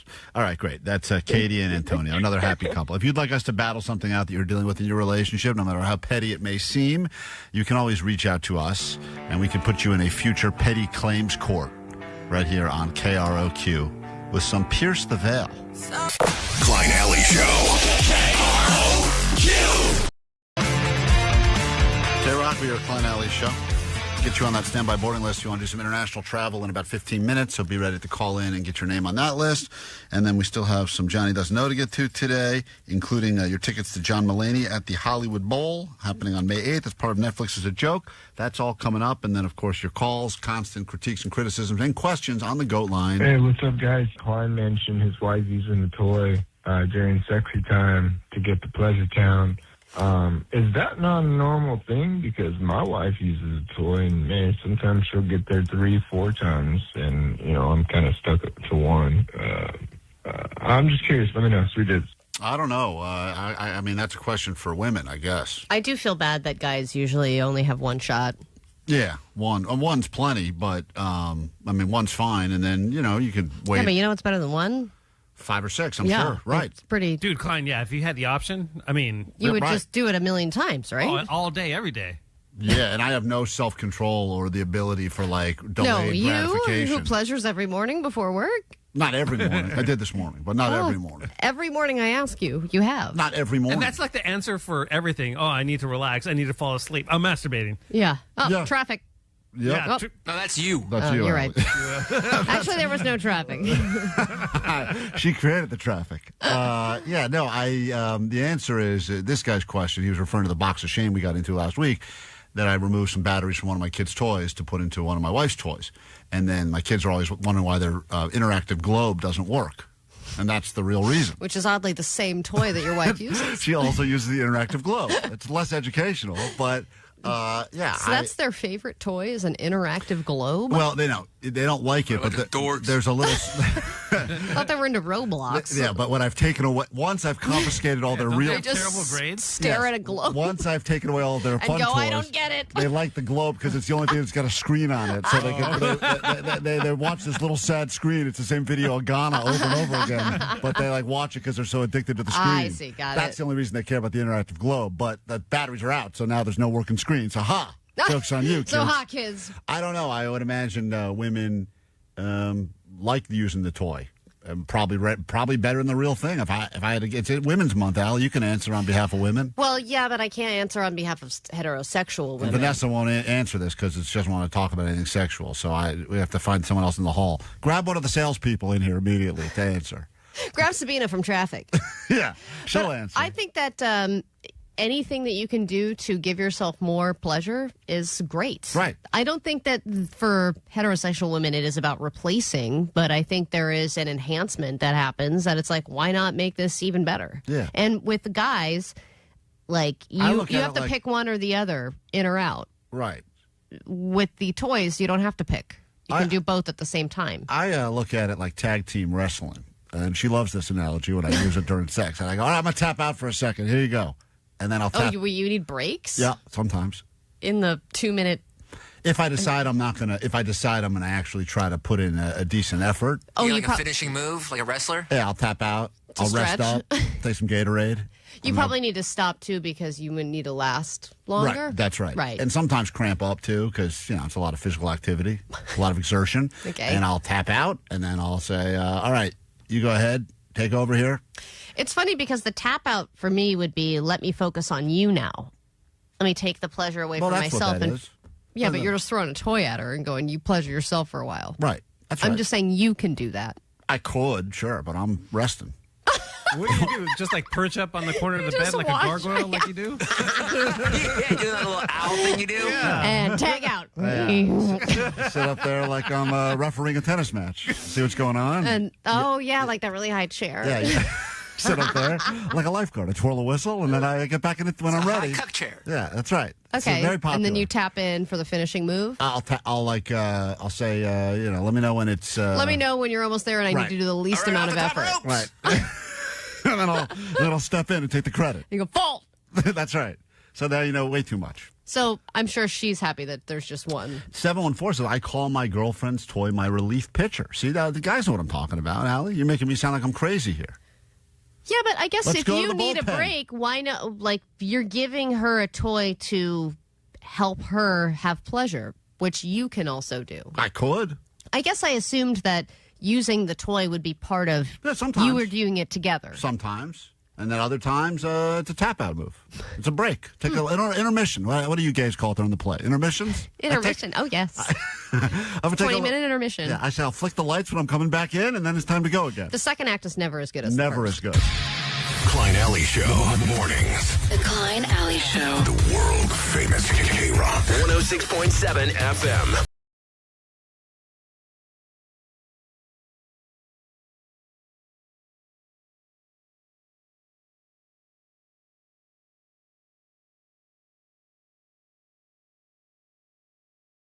Get into your first official check of what's going on in the world with the A.D.D news, although Allie may be replaced because we have someone else who is willing to deliver the news, and they're doing it beautifully. Things are pretty messed up, man. There's like a war going on in the Middle East, and then they got Rihanna's house.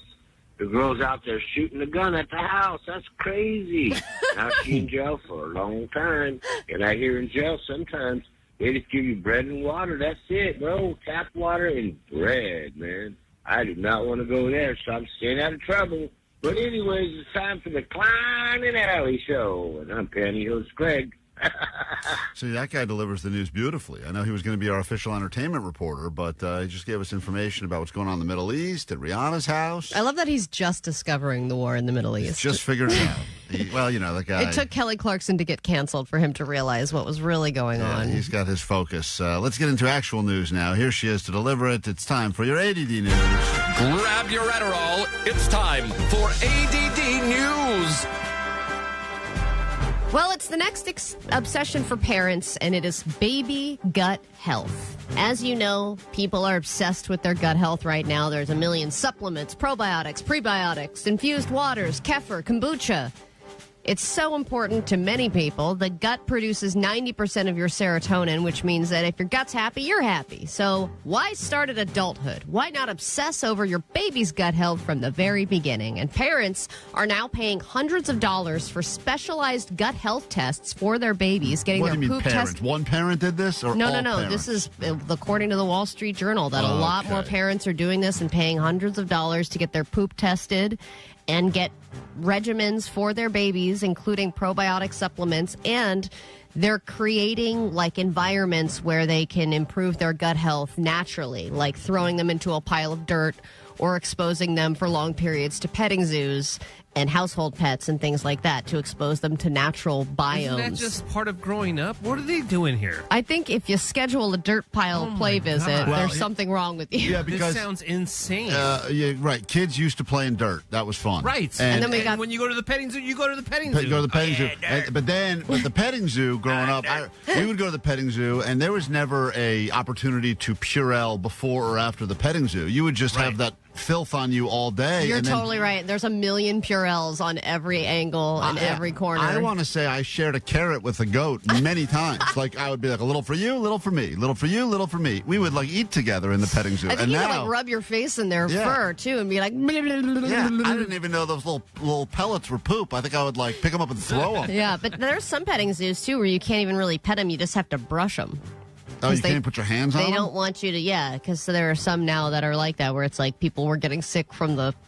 I don't know what, because now it's saying that it's helping them. Yeah, if the petting zoo is the most fun way, because when you're a kid, there's nothing better than a petting zoo. So if that's a great way to get your gut health up and running, then great. That's how they should promote them, is gut health zoos. What's funny, though, is that if the kid's ready to leave, the parent's like, no.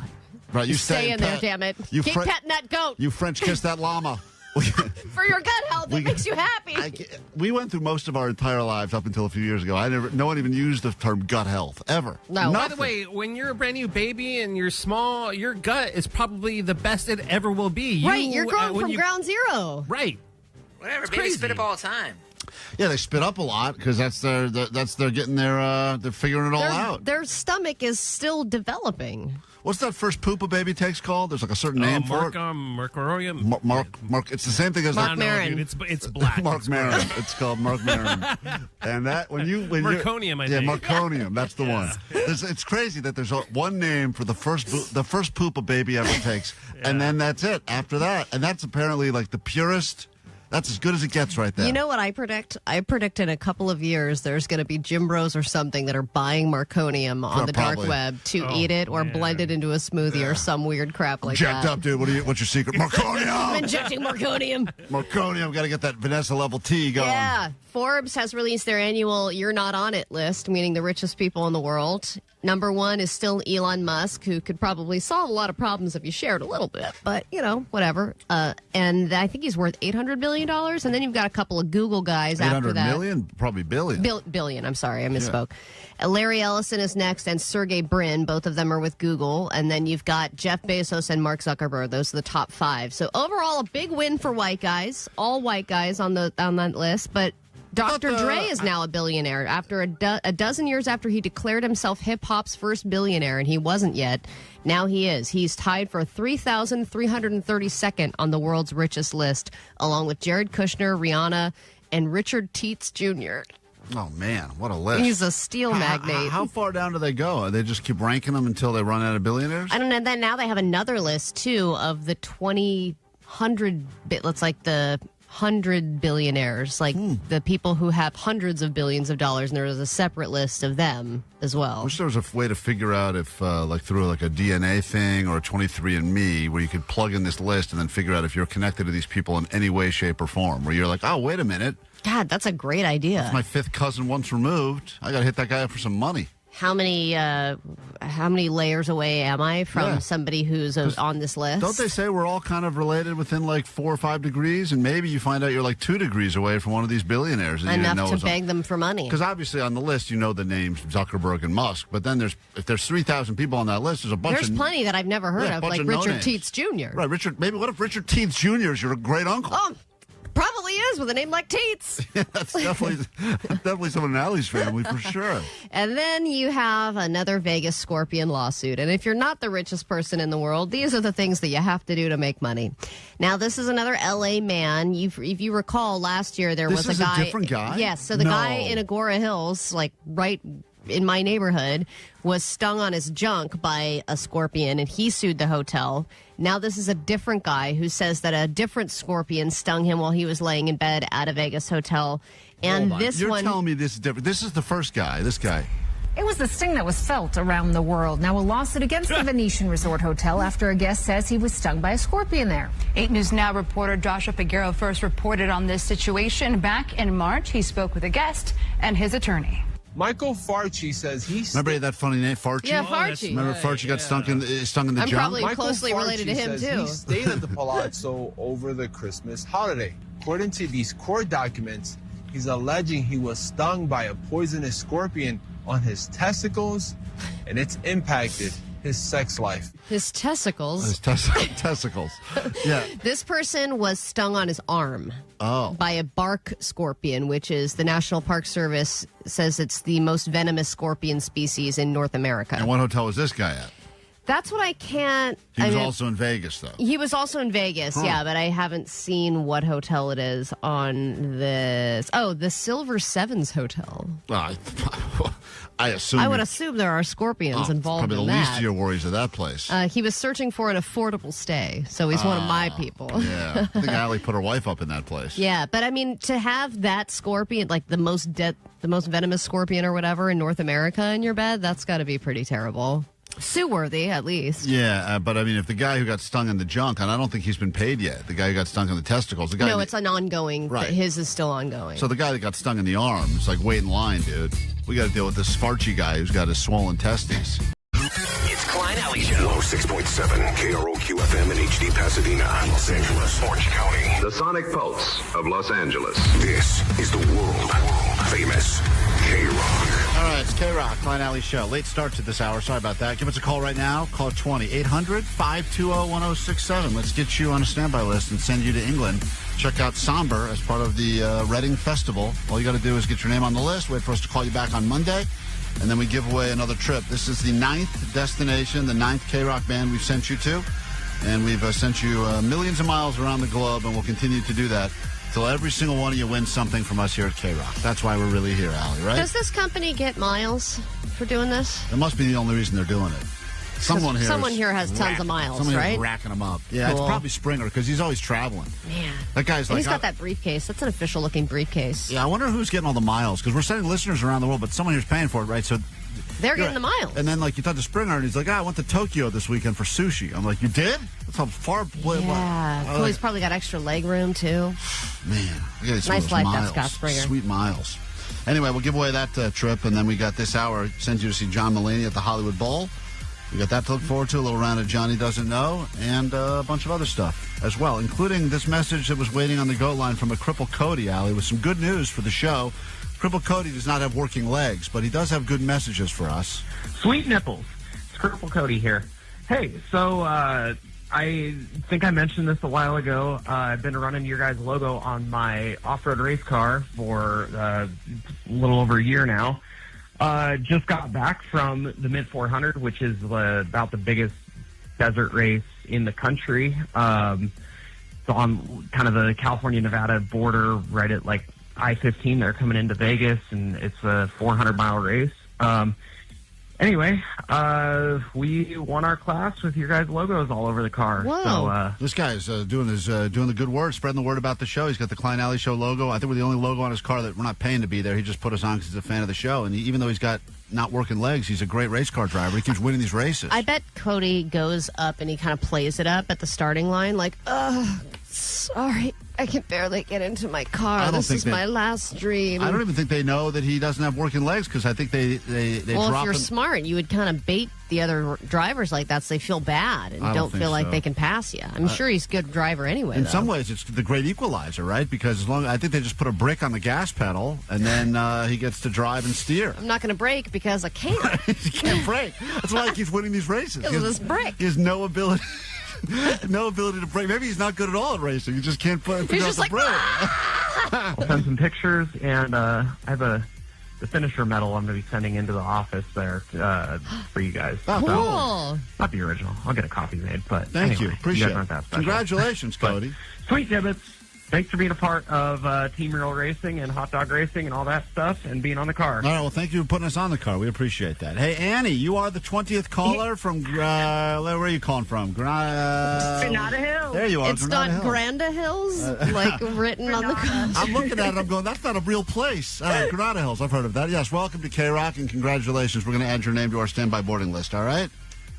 Awesome. Sweet dibs. Thank you, Sweet guys. dibs. Hopefully we call you back on Monday and get you on that plane so you can travel to England on our dime. And let's give you this one from 21 Pilots right now.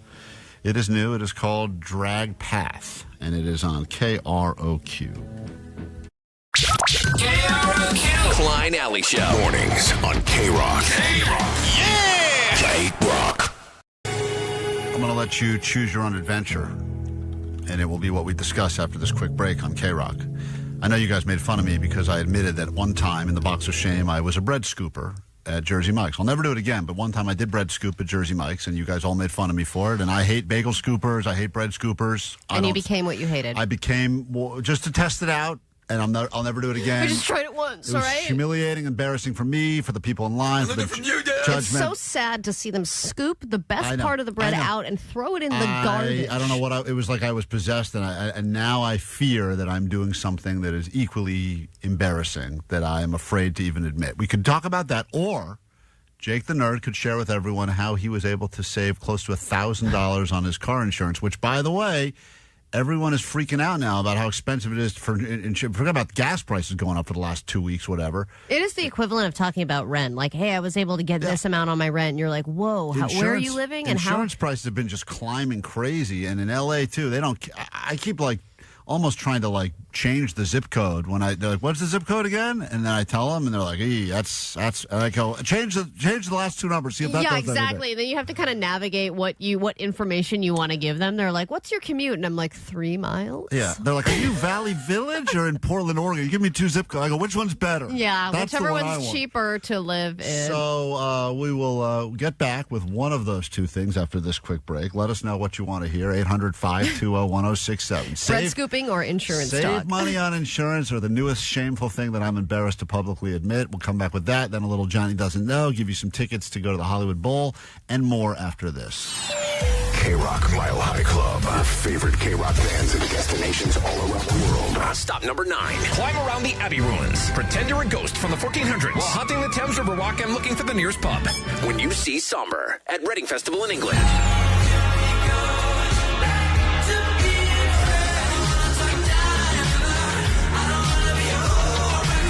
August 27th to 30th. Also featuring Florence and the Machine, Charlie XCX, Fontaine's DC, Role Model, and more.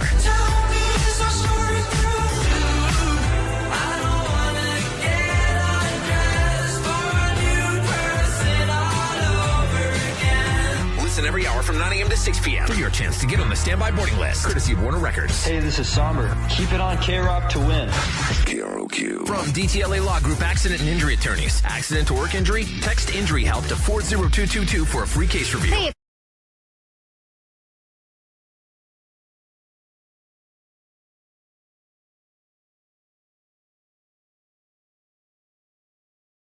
The voting was very tight here, and as much as people love it when I'm humiliated, they want to save some money. I don't blame you. Everything's costing way too much these days. Gas gone up last 11 days in a row. That'll continue. And then insurance prices are crazy, especially for car insurance. And in L.A. I feel like that's something they can just increase too and be like, what about this number? Boop. You're like, what? I just got the pre-letter yesterday that said something along the lines of, just so you know, we have the right to raise rates whenever we damn well please, and, your policy's almost up. Anyway, we'll be in touch. It was like one of those, like, weird, like, ominous, like, get ready for... Get ready for things to get a lot worse. But Jake figured it out. I don't know how. He said he figured out a way to save almost $1,000. And I don't know what you did, Jake, but he said he was all fired up, yelling at the people on the phone. So, Jake, you just called to try and lower your bill. You just said, it's one of those, I'm just going to call and try and figure it out. Most places just tell you, we don't care. Yeah. Bye-bye. Because I threatened, the last place I was at, I'd been there since I was 16, got my license. I was like, well, I could just go somewhere else. They're like, click, goodbye. Yeah, they they're didn't like, care. okay. Yeah, so I was shopping around for insurance when I got the new car, and I found that my current insurance, if I raised my deductible and did all this other stuff, I got it to a reasonable rate, and I had to sign up for like automatic bill pay to get this rate. Right? Okay. Do you have a clean driving record? Yeah, I do. Yeah. I thought you had an incident though. Didn't you have something recently or no?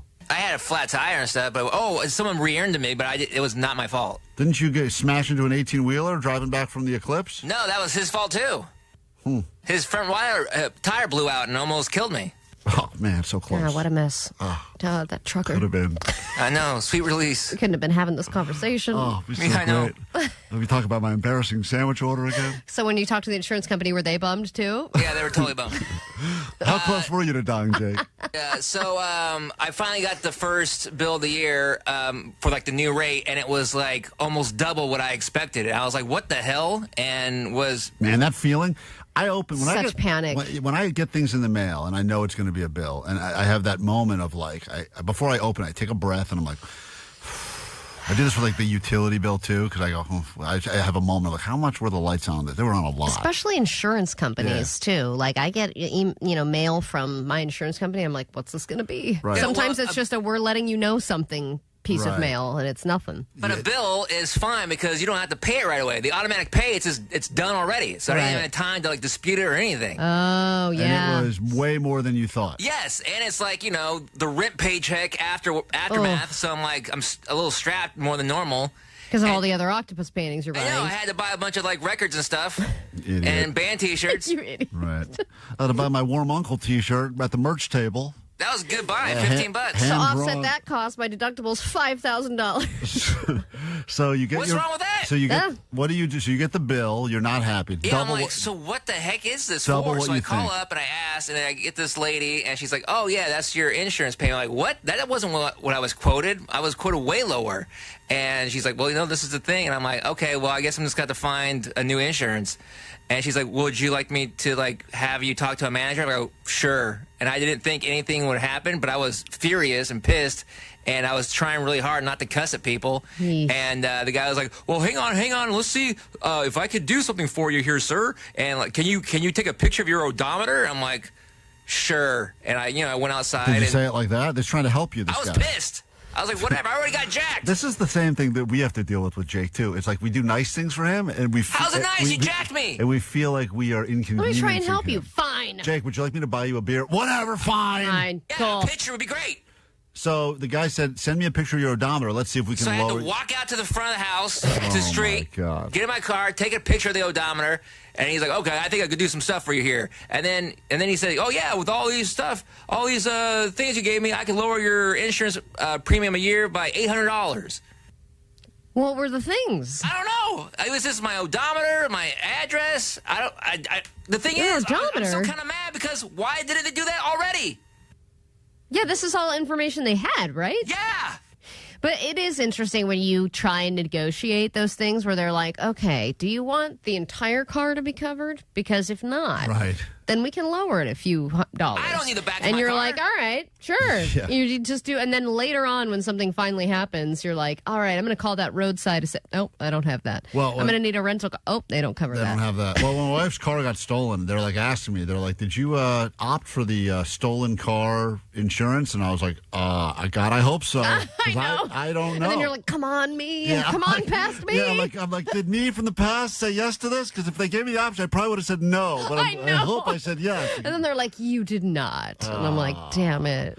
Yeah, that was the other thing at the end because they're like, I don't know if you opted for the gap insurance or not. I'm like, What the hell is please. gap insurance? If your car gets stolen or totaled, You get free clothes at the Gap. and you owe, and there's a difference in what you owed versus what's covered. They cover the difference if you never have. get the Gap insurance, though. That's a ripoff. If you don't have the gap insurance, you're Yeah, but what are the chances, man? Well, in my particular case, You're the betting against chances yourself. were the car got stolen, and we owed way more on the car than they were willing to pay back. So, luckily, the person said that I opted for like the gap insurance, but I didn't opt for the loaner car insurance or something. So I was on the hook for that. So you have to pay for a loan, any pay kind for of that. transportation. Yeah. They don't give, but it's. But you are, Jake's right. You're betting on yourself. You're betting on yourself. Can I get through this next year without all the circumstances, the just in case things that they want me to pay There's for? also, you can make the decision like, I want to be covered if someone else hits me, but if I'm at fault, I'm cool because I trust my own abilities. So I don't trust everyone else on the road. Wow. I trust, and then there's that sort of thing. You got to make. It's a lot of betting on yourself, which seems like Yeah, a but you bad can't bet. have that if you have if you're buying a car, if you're in payments. If you have from a dealership, you had to have full coverage. You can't do that. Right, they make you get like the best coverage. Yeah. So when you just buy a beater car, then you can get whatever crap insurance you want. So Jake, you saved yourself almost $1,000 a year by yelling at a person on the phone. By yelling at a person and being nice enough not to swear. All right. Well, if you want Jake to call your insurance company on your behalf, that is a skill. He's got a very aggressive voice, and I think more than anything, he just starts telling stories about his hobbies, and they go, let's just give him a deal and hang him up. Let's just get him off the phone. Yeah, he's definitely a let's just end it. I'm calling back to talk to him again. Wow. You don't lower my rates. Grind him down, baby. I'm going to tell you about all of the other bands I like as well. How would you like to win your way into the Hollywood Bowl for some John Mulaney?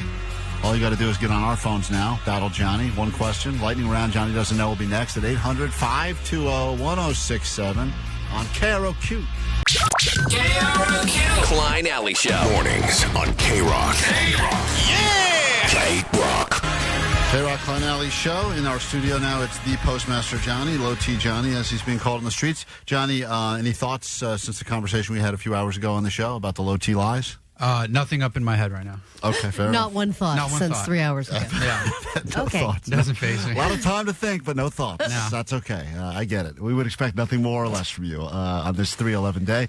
We will get into one question and one question only, standing between a listener and a prize. And once again, these are easy questions, we think, although you seem to make them more difficult. Although I think Johnny's been doing pretty well as of late, and the Johnny Doesn't Know.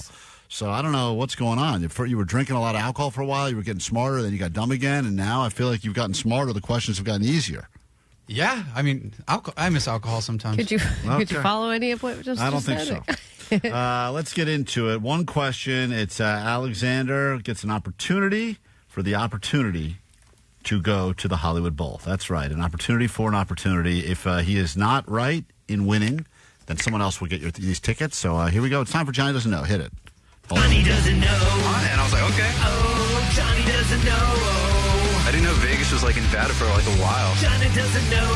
Johnny doesn't know. Gelato sounds like Jello. Johnny doesn't know. It like goes wiggles. Alexander, you ever heard us do Johnny Doesn't Know before on KROQ? I have. Okay, so you know the rules are pretty simple. You just got to say, will Johnny know or not know the answer to one question. Johnny, no categories because we don't have time today. We're running out of time. But this four-syllable word is the leading character in a drama, movie, or novel. Oh. I'm saying this now as we were getting ready for All Things Academy Awards. Yeah. They shut down all of Hollywood Boulevard, put up that giant tent, the fancy one with the chandeliers and everything. Yes, I know. That was a lot of traffic. That's a lot of annoying traffic. Why I was speeding that day. So, Johnny, this four-syllable word is the leading character in a drama, movie, or novel. Will Johnny know the answer to this, yes or no? I'm going to have to say no, Kevin. All right. That's a great answer. He says no. Johnny. 4-letter word for the movie. Nemo.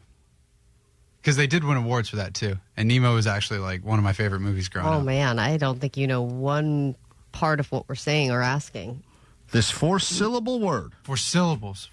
My bad. Is the leading character in a drama? Leading character, Nemo. So Nemo is your answer? Nemo. Nemo. All right. How many syllables is Nemo? Nemo. 2. One more time. Do you have to clap every time? It helps. It helps. He has to. It's unbelievable. You guys remember learning that in school? It's funny as my wife does that, too. If you ever want to feel good about yourself, Allie, just give Johnny a big word when you walk into a room, and you will feel great about yourself.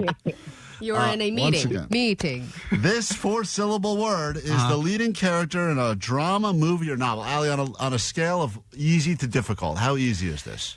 You know, it's a very easy question. I would say it's a level 3 out of 10. Okay. But I think that the way it's being asked will confuse him. I got it. Yeah. So Johnny's first answer is Nemo. Alexander is probably going to win these tickets to go see John Mulaney at the Hollywood Bowl.